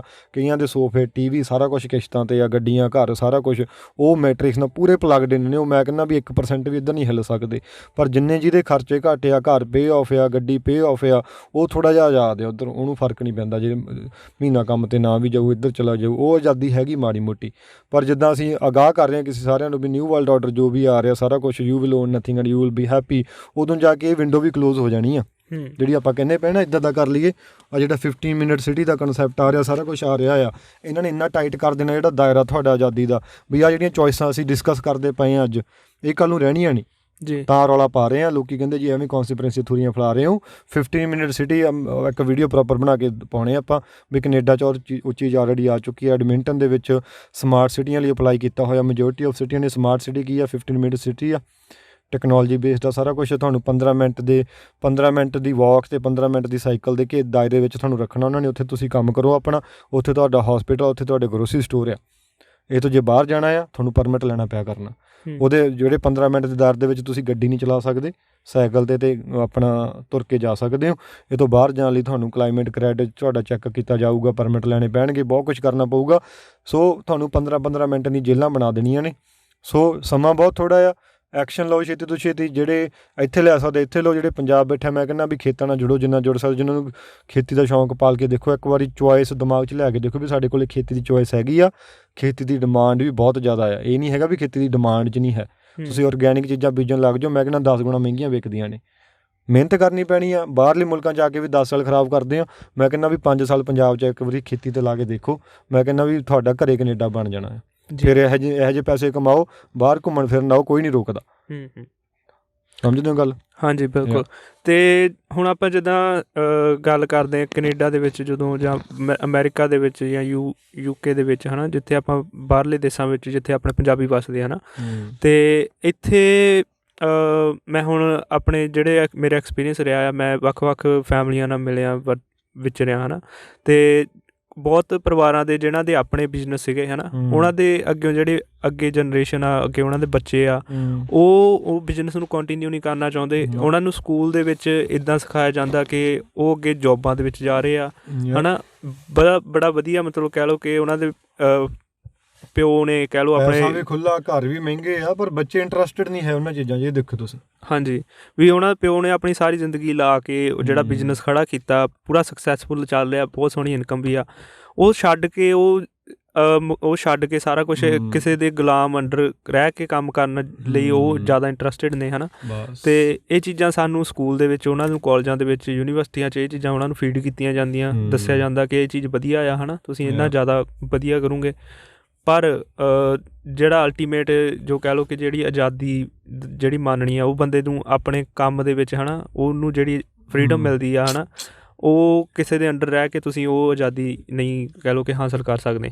ਅਤੇ ਇੱਦਾਂ ਫਿਰ ਆਪਾਂ ਮੈਜੋਰਿਟੀ ਵਿੱਚ ਆਪਣੀ ਜਿਹੜੀ ਮੈਟ੍ਰਿਕਸ ਵਿੱਚ ਆਪਾਂ ਇਸੇ ਪੈਸੇ ਦੇ ਦੌੜ ਵਿੱਚ ਹੀ ਫਸੇ ਹੋਏ ਹਾਂ ਪੈਸੇ ਦੀ ਦੌੜ ਹੈ। ਅਤੇ ਆਪਣੀਆਂ ਜਿਹੜੀਆਂ ਖਰਚੇ ਆਪਾਂ ਘੱਟ ਤੋਂ ਘੱਟ ਰੱਖੀਏ, ਖਰਚੇ ਘੱਟ ਕਰਕੇ ਅਤੇ ਆਪਣੀ ਜਿਹੜੀ ਆ ਇਨਕਮ ਆ ਹੈ ਨਾ ਉਹ ਟਰਾਈ ਕਰੀਏ ਕਿ ਜਿੰਨੀ ਜਲਦੀ ਤੁਸੀਂ ਹੋ ਸਕਦੇ ਆ ਕਿ ਆਪਣੇ ਫਰੀਲੈਂਸਰ ਐਜ਼ ਏ ਤੁਸੀਂ ਜੇ ਕੰਮ ਕਰਦੇ ਆ ਜਾਂ ਤੁਸੀਂ ਕਿਸੇ ਬੰਧਨ ਦੇ ਵਿੱਚ ਨਹੀਂ ਹੈਗੇ ਹੈ ਨਾ, ਕਿਸੇ ਕੋਂਟਰੈਕਟ ਦੇ ਵਿੱਚ ਨਹੀਂ ਤੁਹਾਡਾ ਜੋਬ ਦਾ, ਤੁਹਾਡਾ ਉਹ ਜਿਹੜੀ ਇਨਕਮ ਆ ਤੁਸੀਂ ਉਸ ਤੋਂ ਬਿਨਾਂ ਸਾਲ ਇੱਕ ਜੇ ਤੁਸੀਂ ਫਰੀ ਰਹਿ ਸਕਦੇ ਆ ਬਿਨਾਂ ਕੰਮ ਕੀਤੇ, ਅਤੇ ਕਾਫੀ ਹੱਦ ਤੱਕ ਤੁਸੀਂ ਕਹਿ ਲਓ ਕਿ ਉਹ ਆਜ਼ਾਦੀ ਫਿਰ ਉਹਨੂੰ ਮਾਣ ਸਕਦੇ ਆ। ਤੁਸੀਂ ਇਹ ਐਕਸਪੀਰੀਅੰਸ ਕਰਕੇ ਦੇਖੋ ਹੈ ਨਾ ਕਿ ਲਾਈਫ ਜ਼ਿੰਦਗੀ ਜਿਉਂ ਕੇ ਦੇਖੋ, ਕੰਮ 'ਚ ਨਾ ਪਏ ਰਹੋ। ਕਈਆਂ ਨੂੰ ਪਤਾ ਨਹੀਂ, ਭੁੱਲ ਹੀ ਗਏ ਅਸੀਂ ਜ਼ਿੰਦਗੀ ਕੀ ਹੁੰਦੀ ਆ ਜੀ। ਹੁਣ ਕਈ ਕਹਿੰਦੇ ਵੀ ਕੰਮ ਕਰਾਂਗੇ ਤਾਂ ਜ਼ਿੰਦਗੀ 'ਚ ਕੰਮ, ਕਈ ਘਰੇ ਬਹਿ ਹੀ ਨਹੀਂ ਸਕਦੇ ਕਿਉਂਕਿ ਉਹਨਾਂ ਨੂੰ ਲੱਗਦਾ ਵੀ ਕੰਮ ਹੀ ਜ਼ਿੰਦਗੀ ਆ ਸਾਡਾ। ਨਹੀਂ, ਕੰਮ ਹੀ ਜ਼ਿੰਦਗੀ ਨਹੀਂ ਹੈਗਾ, ਕੁਛ ਜ਼ਿੰਦਗੀ ਦੇ ਹੋਰ ਵੀ ਮਾਇਨੇ ਆ, ਉਹਨੂੰ ਫਰੋਲੋ ਤੁਸੀਂ। ਜਿਹੜੇ ਆਪਣੇ ਲਿਸਨਰ ਨੇ ਮੈਨੂੰ ਲੱਗਦਾ ਨਹੀਂ ਉਹ ਸਾਰੇ ਇੱਦਾਂ, ਸਾਰੇ ਉਹ ਬਰੀਕ ਸੋਚ ਵਾਲੇ ਨੇ ਜਿਹੜੇ ਜ਼ਿੰਦਗੀ ਬਾਰੇ ਸੋਚਦੇ ਆ। ਸੋ ਜ਼ਿੰਦਗੀ ਨੂੰ ਪਛਾਣੋ ਕੀ ਆ, ਵੀ ਕੀ ਕਰਨ ਆਏ ਆ, ਸਰੀਰ ਕਿੰਨਾ ਸੋਹਣਾ ਦਿੱਤਾ ਆ, ਖੋਜੀਏ ਇਹਨਾਂ ਚੀਜ਼ਾਂ ਨੂੰ, ਵਰਕਆਊਟ ਕਰੋ, ਆਪਣਾ ਮੈਡੀਟੇਸ਼ਨ ਕਰੋ, ਆਪਣਾ ਸਿਹਤ ਦਾ ਖਿਆਲ ਰੱਖੋ, ਜਾਂ ਤਾਂ ਕਿ ਡਾਕਟਰਾਂ ਕੋਲ ਨਾ ਜਾਣਾ ਪਵੇ। ਕੰਮ ਕਰਦਿਆਂ ਦੀ ਤਾਂ ਬਥੇਰਿਆਂ ਦੀ ਲੰਘੀ ਆ ਅਤੇ ਉਹ ਖੱਟਿਆ ਕਿਸੇ ਨੇ ਕੁਛ ਨਹੀਂ ਹੈ। 65 ਸਾਲ 'ਤੇ ਜਾ ਕੇ ਕਹਿੰਦੇ ਜੀ ਅਸੀਂ ਆਨੰਦ ਮਾਣਾਂਗੇ, ਅੱਜ ਕਿਉਂ ਨਹੀਂ ਮਾਣ ਸਕਦੇ ਜੀ? ਉਦੋਂ ਤੱਕ ਹੋਰ ਬਿਮਾਰੀਆਂ ਬਹੁਤ ਆ ਜਾਂਦੀਆਂ, ਬਹੁਤ ਕੁਛ, ਪਤਾ ਨਹੀਂ ਰਹਿਣਾ ਕਿ ਨਹੀਂ ਰਹਿਣਾ ਯਾਰ 65 ਸਾਲ ਤੱਕ। ਪਹਿਲੀ ਗੱਲ ਤਾਂ ਇਹ ਆ, ਜਿਹੜੀ ਪ੍ਰਾਈਮ ਏਜ ਆਪਣੀ ਆਹੀ ਆ ਜੀ, 25 30 40 ਸਾਲ ਤੱਕ। ਗਾਂਹ ਕਿਸੇ ਨੂੰ ਕੁਛ ਨਹੀਂ ਪਤਾ ਕੀ ਹੋ ਜਾਣਾ। ਜੇ ਅੱਜ ਦਾ ਟਾਈਮ ਅਸੀਂ ਇੱਦਾਂ ਹੀ ਨਿਗਾਹਤਾ ਫੂਕ ਕੇ ਆਪਣੇ ਆਪ ਨੂੰ ਕੰਮਾਂ 'ਤੇ ਪੈਸੇ ਲਈ, ਅਤੇ ਕੱਲ੍ਹ ਨੂੰ ਜਿਹੜਾ ਪੈਸਾ ਤੁਸੀਂ ਕਮਾਇਆ ਆ ਅਤੇ ਉਹ ਮੈਨੂੰ ਨਹੀਂ ਲੱਗਦਾ ਵੀ ਕੱਲ੍ਹ ਨੂੰ ਹੋਰ ਸਾਰਾ ਬਿਮਾਰੀ ਠਮਾਰੀ ਇੱਦਾਂ ਦੀ ਲੱਗ ਗਈ ਜਿੰਨਾ ਕਮਾਇਆ ਮੈਂ ਕਹਿੰਦਾ ਵੀ ਮਹੀਨੇ 'ਚ ਨਿਕਲ ਜਾਂਦਾ ਕਈ ਵਾਰੀ। ਸੋ ਅੱਜ 'ਚ ਜਿਉਣਾ ਸਿੱਖੀਏ, ਪ੍ਰੈਜ਼ੈਂਟ ਮੂਮੈਂਟ 'ਚ ਰਹਿਣਾ ਸਿੱਖੀਏ। ਜਿੱਦਾਂ ਗੁਰੂ ਨਾਨਕ ਦੇਵ ਜੀ ਕਹਿੰਦੇ ਹਮ ਆਦਮੀ ਹਾਂ ਇੱਕਦਮੀ, ਵੀ ਇੱਕ ਸਾਹ ਨਾਲ ਜ਼ਿੰਦਗੀ ਚੱਲਦੀ, ਅਗਲੇ ਸਾਹ ਦਾ ਕੋਈ ਭਰੋਸਾ ਨਹੀਂ ਕੀ ਆਉਣਾ ਕਿ ਨਹੀਂ ਆਉਣਾ। ਪਰ ਮੈਟ੍ਰਿਕਸ ਤੁਹਾਨੂੰ ਕੀ ਸਿਖਾਉਂਦੀ ਆ ਵੀ ਅੱਜ ਦੱਬ ਕੇ ਮਿਹਨਤ ਕਰੋ ਵੀ ਤਾਂ ਕਿ ਤੁਹਾਡਾ ਫਿਊਚਰ ਵਧੀਆ ਹੋਵੇ। ਹਾਂਜੀ, ਪਰ ਅੱਜ ਦਾ ਕਵਾੜਾ ਕਰੀ ਜਾਂਦੇ ਆ। ਇੱਥੋਂ ਮੈਨੂੰ ਨਾ ਡਾਇਲੋਗ ਯਾਦ ਆ ਜਾਂਦਾ, ਬੜਾ ਫਨੀ ਡਾਇਲੋਗ ਆ 3 Idiot ਮੂਵੀ ਦਾ। ਕਹਿੰਦਾ ਇੱਕ ਪਾਉ ਕਹਿੰਦਾ ਪਾਸਟ ਪੇ ਹੈ, ਇੱਕ ਫਿਊਚਰ ਪੇ ਹੈ, ਪ੍ਰੈਜ਼ੈਂਟ ਪੇ ਮੂਤ ਰਹੇ ਹੈ। ਸੋ ਪ੍ਰੈਜ਼ੈਂਟ 'ਤੇ ਮੂਤੀਏ ਨਾ, ਪ੍ਰੈਜ਼ੈਂਟ ਨੂੰ ਹੰਡਾਈਏ। ਇਹ ਚੀਜ਼ ਆ। ਨਹੀਂ, ਬਿਲਕੁਲ ਜ਼ਿੰਦਗੀ ਪਛਾਣੀਏ ਯਾਰ ਬਈ ਕੀ ਆ ਜ਼ਿੰਦਗੀ, ਖੂਬਸੂਰਤ ਕਿੰਨੀ ਸੋਹਣੀ ਚੀਜ਼ ਆ। ਕੁਛ ਵੀ ਨਹੀਂ ਚਾਹੀਦਾ, ਮੈਂ ਕਹਿੰਦਾ ਬਈ ਜੇ ਤੁਸੀਂ ਖੋਲ੍ਹੇ ਹੁਣ ਤੇਰੀ ਜਸਮੀਤ ਸਿੰਘ ਬੈਠਾ ਨਾਲ, ਠੀਕ ਆ ਜੀ, ਸਟੂਡੈਂਟ ਆਇਆ ਸੀ, ਕੋਈ ਜੋਬ ਜੂਬ ਨਹੀਂ ਕਰਦਾ, ਇਹ ਫਰੀਲੈਂਸਰ ਬੰਦਾ ਆ ਅਤੇ ਫੋਟੋਗ੍ਰਾਫਰੀ ਕਰਦਾ, ਆਪਣੀ ਵੀਡੀਓਗ੍ਰਾਫੀ ਕਰਦਾ, ਠੀਕ ਆ, ਸ਼ੌਂਕ ਨਾਲ ਕੰਮ ਕਰਦਾ ਬੰਦਾ, ਨਜ਼ਾਰੇ ਲੈ ਰਿਹਾ, ਇੰਸਪਾਇਰ ਕਰ ਰਿਹਾ ਮੈਨੂੰ ਬਹੁਤ ਵੱਡਾ। ਅਤੇ ਸੇਮ ਮੇਰੇ ਨਾਲ ਆਪਾਂ ਕੰਸਟਰਕਸ਼ਨ ਦਾ ਕੰਮ ਕਰਦੇ ਹਾਂ, ਵਧੀਆ ਆਪਣਾ ਕੰਮ ਆ, ਸਹੀ ਆ, ਅਤੇ ਆਨੰਦ ਲਈਦਾ, ਕੋਸ਼ਿਸ਼ ਕਰੀਦੀ ਆ ਜ਼ਿੰਦਗੀ ਦਾ ਲਾਹਾ ਲੈਣ ਦੀ। ਉਹਦੇ ਕਰਕੇ ਤੁਹਾਡੇ ਨਾਲ ਜੁੜੇ ਹੋਏ ਹਾਂ ਆਪਾਂ, ਆਹ ਪੋਡਕਾਸਟ ਕਰਦੇ ਪਏ ਹਾਂ, ਜੋ ਵੀ ਗੱਲਾਂ ਕੀਤੀਆਂ ਨੇ, ਕਿਉਂਕਿ ਜੇ ਕੰਮ ਪ੍ਰਾਇਓਰਟੀ ਹੁੰਦਾ ਸ਼ਾਇਦ ਜਿਹੜੀਆਂ ਆਹ ਗੱਲਾਂ ਆਪਾਂ ਕਰਦੇ ਪਏ ਹਾਂ ਇਹ ਨਾ ਕਰ ਸਕਦੇ ਹੁੰਦੇ, ਕੰਮ ਹੀ ਕਰਦੇ ਰਹਿੰਦੇ ਅਸੀਂ 24 ਘੰਟੇ। ਸੋ ਜ਼ਿੰਦਗੀ ਪਛਾਣੀਏ ਮੇਨ ਬਈ, ਜ਼ਿੰਦਗੀ ਕਿਉਂ ਮਾਲਕ ਨੇ ਦਿੱਤੀ ਆ, ਅਤੇ ਇਹਨੂੰ ਜਿਉਣਾ ਸਿੱਖ ਲਈਏ, ਬਸ ਜਿਉਣ ਦੀ ਕਲਾ ਆ ਜਾਵੇ। ਹਾਂਜੀ, ਬਿਲਕੁਲ। ਹੁਣ ਜਦੋਂ ਆਪਾਂ ਕਹਿ ਲਓ ਕਿ ਜਦੋਂ ਆਪਾਂ ਕੰਮਕਾਰ ਵਿੱਚ ਹੀ ਫਸੇ ਹੁੰਦੇ ਹਾਂ ਨਾ, ਸਟੂਡੈਂਟ ਦੇ ਵਿੱਚ ਲਾਈਫ ਦੇ ਵਿੱਚ, ਜਦੋਂ ਮੈਂ ਜਿਵੇਂ ਇਹ ਚੀਜ਼ਾਂ ਐਕਸਪੀਰੀਅੰਸ ਕੀਤੀਆਂ ਹੈ ਨਾ, ਉਦੋਂ ਮੇਨ ਆਪਣੀ ਪ੍ਰਾਇਓਰਿਟੀ ਇਹੀ ਹੁੰਦੀ ਆ ਕਿ ਆਪਣੀਆਂ ਫੀਸਾਂ ਜੋਗੇ ਪੈਸੇ ਹੋ ਜਾਣ, ਹੈ ਨਾ, ਖਰਚਾ ਨਿਕਲੀ ਜਾਵੇ, ਆਪਣਾ ਪੈਸੇ ਜਿੰਨੇ ਸੇਵ ਹੋ ਜਾਣ, ਫੀਸਾਂ ਵੀ ਦੇਣੀਆਂ, ਆ ਵੀ ਕਰਨਾ ਆ, ਬਾਅਦ 'ਚ ਆ ਵੀ ਕਰਨਾ। ਅਤੇ ਉਹ ਸਮੇਂ ਦੇ ਵਿੱਚ ਤੁਹਾਡੇ ਕੋਲ ਕੋਈ ਇੰਨਾ ਟਾਈਮ ਨਹੀਂ ਹੁੰਦਾ ਕਿ ਤੁਸੀਂ ਹੋਰ ਚੀਜ਼ਾਂ ਬਾਰੇ ਸੋਚ ਸਕੋ ਕਿ ਤੁਸੀਂ ਜ਼ਿੰਦਗੀ 'ਚ ਕੀ ਕਰਨਾ, ਜਾਂ ਉੱਪਰਲੇ ਲੈਵਲ ਦੀਆਂ ਗੱਲਾਂ ਜਿਹੜੀਆਂ ਹੋ ਜਾਂਦੀਆਂ। ਕਿਉਂਕਿ ਮੈਂ ਇੱਕ ਕਿਤਾਬ ਦੇ ਵਿੱਚ ਪੜ੍ਹਿਆ ਸੀਗਾ, ਉਹਦੇ ਵਿੱਚ ਉਹਨੂੰ I think Maslow theory of needs ਕਹਿੰਦੇ ਆ ਸ਼ਾਇਦ, ਮੈਨੂੰ ਪੂਰੀ ਤਰ੍ਹਾਂ ਯਾਦ ਨਹੀਂ। ਅਤੇ ਉਹਦੇ ਵਿੱਚ ਕਹਿ ਲਓ ਕਿ ਸ਼ੁਰੂ ਦੇ ਵਿੱਚ ਬੰਦੇ ਦੀਆਂ ਨੀਡ ਹੁੰਦੀਆਂ ਆ, ਕਹਿ ਲਓ ਕਿ ਰੋਟੀ ਕੱਪੜਾ ਮਕਾਨ, ਹੈ ਨਾ, ਬੇਸਿਕ ਨੀਡ। ਜਦੋਂ ਬੰਦੇ ਦੀਆਂ ਇਹ ਨੀਡ ਪੂਰੀਆਂ ਹੋ ਜਾਂਦੀਆਂ ਫਿਰ ਉਹ ਉੱਪਰਲੇ ਲੈਵਲ 'ਤੇ ਆ ਜਾਂਦਾ।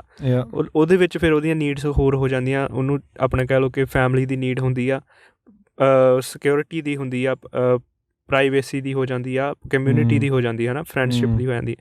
ਉਹ ਨੀਡਾਂ ਤੋਂ ਬਾਅਦ ਫਿਰ ਜਿੱਦਾਂ ਇੱਕ ਲੈਵਲ ਉੱਪਰ ਆਉਂਦਾ ਆ, ਫਿਰ ਉਹਨੂੰ ਕਹਿ ਲਓ ਕਿ ਫੇਮ ਦੀ ਜਿਹੜੀ ਰਿਸਪੈਕਟ ਦੀ ਨੀਡ ਹੁੰਦੀ ਹੈ ਨਾ, ਅਤੇ ਪੈਸੇ ਦੀ ਨੀਡ ਹੁੰਦੀ ਆ, ਅਤੇ ਉਹਨੂੰ ਸਰਵਾਈਵਲ ਵਧੀਆ ਹੋਵੇ ਉਹਦਾ, ਹੈ ਨਾ, ਉਹ ਚੀਜ਼ਾਂ ਦੀ ਆ ਜਾਂਦੀ ਆ ਵੀ ਫਾਈਨੈਂਸ਼ੀਅਲੀ ਉਹ ਇੰਡੀਪੈਂਡੈਂਟ ਹੋਵੇ, ਹੈ ਨਾ, ਕਿ ਮੇਰੇ ਕੋਲ ਇੰਨਾ ਕੁ ਪੈਸਾ ਹੋਵੇ ਕਿ ਮੈਨੂੰ ਫਿਕਰ ਕਰਨ ਦੀ ਲੋੜ ਨਾ ਹੋਵੇ, ਵੀ ਆਪਣੇ ਡਿਸੀਜ਼ਨ ਲੈ ਸਕਾਂ। ਹੁਣ ਜਿਵੇਂ ਇਹ ਲੈਵਲ ਉੱਪਰ ਜਾਈ ਜਾਂਦਾ ਹੈ ਨਾ, ਅਤੇ ਸਭ ਤੋਂ ਟੌਪ ਦੇ ਉੱਪਰ ਫਿਰ ਨੀਡ ਆ ਜਾਂਦੀ ਆ ਸਪਿਰਿਚੁਅਲ, ਕਿਉਂਕਿ ਜਦੋਂ ਇਹ ਤੁਸੀਂ ਆਪ ਵੀ ਦੇਖਿਆ ਹੋਣਾ, ਜਿਹੜੇ ਸਭ ਤੋਂ ਜ਼ਿਆਦਾ ਜਿਹੜੇ ਕਹਿ ਲਓ ਕਿ ਅਮੀਰ ਬੰਦੇ ਆ ਹੈ ਨਾ, ਜਿਹਨਾਂ ਨੇ ਬਹੁਤ ਪੈਸਾ ਕਮਾ ਲਿਆ ਹੋਇਆ, ਜਿਹਨਾਂ ਨੂੰ ਲੱਗਦਾ ਕਿ ਹੁਣ ਉਹ ਪੈਸੇ ਦੀ ਹੋਰ ਲੋੜ ਨਹੀਂ ਹੈਗੀ, ਉਹਨਾਂ ਨੂੰ ਫਿਰ ਵੀ ਅੰਦਰੋਂ ਉਹ ਲੈਵਲ 'ਤੇ ਪਹੁੰਚਣ ਤੋਂ ਬਾਅਦ ਅੰਦਰੋਂ ਹੀ ਖਾਲੀਪਨ ਲੱਗਦਾ ਹੁੰਦਾ। ਫਿਰ ਉਹ ਸਪਿਰਿਚੁਅਲੀ ਪਾਸੇ ਜਾਂਦੇ ਆ ਕਿ ਮੈਨੂੰ ਇਸ ਪਾਸਿਓਂ ਸ਼ਾਇਦ ਉਹ ਚੀਜ਼ ਫੁੱਲਫਿਲ ਮਿਲ ਜਾਵੇ, ਜਿਹੜੀ ਸੰਤੋਖ, ਜਿਹੜਾ ਮੈਨੂੰ ਸੈਟਿਸਫੈਕਸ਼ਨ ਉਹ ਇਸ ਤਰੀਕੇ ਨਾਲ ਮਿਲ ਸਕਦੀ ਆ। ਅਤੇ ਉਹ ਲੈਵਲ ਤੱਕ ਪਹੁੰਚਣ ਮਤਲਬ ਕਿ ਉਸ ਤੋਂ ਬਾਅਦ ਫਿਰ ਤੁਸੀਂ ਦੇਖ ਸਕਦੇ ਆ ਕਿ ਜਿਹੜੇ ਜ਼ਿਆਦਾ ਅਮੀਰ ਲੋਕ ਹੁੰਦੇ ਨੇ ਉਹ ਧਾਰਮਿਕ ਵੀ ਹੁੰਦੇ ਨੇ ਹੈ ਨਾ, ਅਤੇ ਉਹ ਇਹ ਚੀਜ਼ਾਂ 'ਚ ਜ਼ਿਆਦਾ ਯੋਗਾ ਵੀ ਕਰਦੇ ਨੇ, ਮੈਡੀਟੇਸ਼ਨ ਵੀ ਕਰਦੇ ਨੇ ਹੈ ਨਾ, ਕਈ ਆਪਣਾ ਸਭ ਕੁਛ ਛੱਡ ਕੇ ਚੱਲ ਜਾਂਦੇ ਨੇ ਹੈ ਨਾ। ਅਤੇ ਆਪਾਂ ਮੈਜੋਰਿਟੀ ਜਿਹੜੀ ਆ ਆਪਣੀ ਲੋਕ ਆ ਹੈ ਨਾ, ਉਹ ਆਪਾਂ ਸਿਰਫ ਪੈਸੇ ਤੱਕ ਹੀ ਸੀਮਿਤ ਹੁੰਦੇ ਹਾਂ, ਆਪਾਂ ਉਹ ਲੈਵਲਾਂ ਵਿੱਚ ਹੀ ਥੱਲੇ ਫਸੇ ਰਹਿੰਦੇ ਹਾਂ, ਅਤੇ ਆਪਾਂ ਮੇਨ ਉੱਪਰ ਉਹ ਤੋਂ ਉੱਠ ਨਹੀਂ ਪਾਉਂਦੇ, ਕਿਉਂਕਿ ਆਪਾਂ ਨੂੰ ਲੱਗਦਾ ਕਿ ਪੈਸਾ ਹੀ ਸਾਡੇ ਸਾਰੇ ਮੁਸ਼ਕਲਾਂ ਨੂੰ ਸੋਲਵ ਕਰ ਦੂਗਾ ਹੈ ਨਾ। ਪਰ ਜਿੱਦਾਂ ਬੰਦੇ ਦੀ ਉਮਰ ਵੱਧਦੀ ਹੈ, ਉਹਨੂੰ ਫਿਰ ਹੌਲੀ ਬਾਅਦ ਵਿੱਚ ਜਾ ਕੇ ਕਹਿ ਲਓ ਕਿ ਜਦੋਂ ਕਹਿ ਲਓ ਮੱਛੀ ਪੱਥਰ ਚੱਟ ਕੇ ਮੁੜਦੀ ਆ ਹੈ ਨਾ, ਅਤੇ ਉਹਨੂੰ ਫਿਰ ਜਾ ਕੇ ਪਤਾ ਲੱਗਦਾ ਕਿ ਨਹੀਂ, ਮੈਂ ਉਹ ਸਮਾਂ ਕਾਫੀ ਉੱਦਾਂ ਹੀ ਵੇਸਟ ਕਰਤਾ ਹੈ ਨਾ, ਵੀ ਇਹਦੇ ਨਾਲ ਤਾਂ ਮਿਲੇ ਕੁਛ ਨਹੀਂ, ਚੋਂ ਨਿਕਲਿਆ ਹੀ ਕੁਛ ਨਹੀਂ।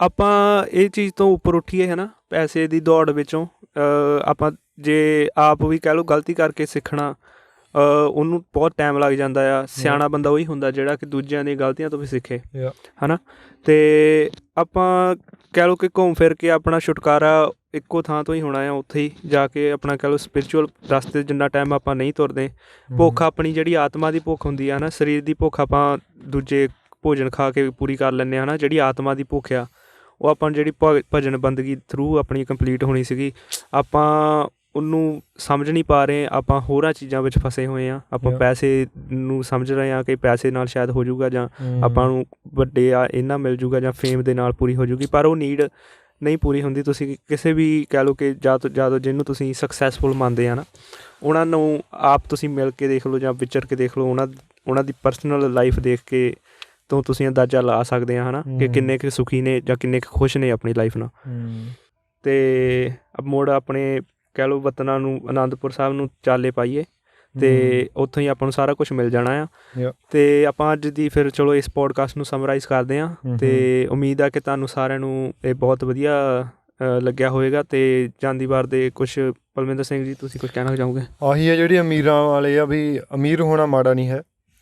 ਮੈਂ ਕਹਿੰਦਾ ਵੀ ਅਮੀਰ ਹੋਣ ਤੋਂ ਬਾਅਦ ਸਪਿਰਿਚੁਅਲ ਬਹੁਤ ਰੇਅਰ ਕੇਸ ਆ, ਹੁੰਦੇ ਆ ਲੋਕ, ਪਰ ਜਿੰਨੇ ਕਿ ਮੈਂ ਪੋਡਕਾਸਟ ਵਗੈਰਾ ਸੁਣਦਾ ਰਹਿੰਦਾ, ਇਹਨਾਂ ਦੀ ਇੰਟਰਵਿਊ ਸੁਣਦਾ ਰਹਿੰਦਾ ਆ, ਉਹ ਕਹਿੰਦੇ ਕੁਛ ਨਹੀਂ ਰੱਖਿਆ ਸਕਸੈਸ ਦੇ ਵਿੱਚ, ਹੌਲੋ ਆ, ਰੱਜ ਨਹੀਂ ਆ ਰਿਹਾ। ਜੇ 1 ਮਿਲੀਅਨ ਕਮਾਇਆ, ਉਹ ਕਹਿੰਦੇ 2 ਚਾਹੀਦਾ, ਫਿਰ 4 ਚਾਹੀਦਾ, ਫਿਰ 8 ਚਾਹੀਦਾ, ਦਿਸ ਨੈਵਰ ਐਂਡਿੰਗ। ਅਤੇ ਪਰ ਹੁਣ ਆਪਣੇ ਕੋਲ ਅਧਿਆਤਮਿਕਤਾ ਹੈਗੀ ਆ, ਸਿੱਖੀ ਦੇ ਵਿੱਚ ਹੈਗੀ ਆ, ਹਿੰਦੂ ਮੱਤ ਦੇ, ਸਨਾਤਨ ਮੱਤ ਦੇ ਵਿੱਚ ਹੈਗੀ ਆ, ਇਸਲਾਮ ਦੇ ਵਿੱਚ ਅਧਿਆਤਮਿਕਤਾ ਬਹੁਤ ਜ਼ਿਆਦਾ ਆ। ਸੋ ਪਹਿਲਾਂ ਅਧਿਆਤਮਿਕ ਹੋਈਏ, ਬਾਅਦ 'ਚ ਮੈਂ ਕਹਿੰਦਾ ਜਿੰਨਾ ਅੰਨਾ ਪੈਸਾ ਕਮਾਓ, ਫਿਰ ਤੁਸੀਂ ਆਨੰਦ ਵੀ ਲਓਗੇ ਅਤੇ ਦੁਨੀਆ ਨੂੰ ਵੀ ਸੁੱਖ ਦੇ ਕੇ ਜਾਓਗੇ, ਠੀਕ ਆ ਜੀ।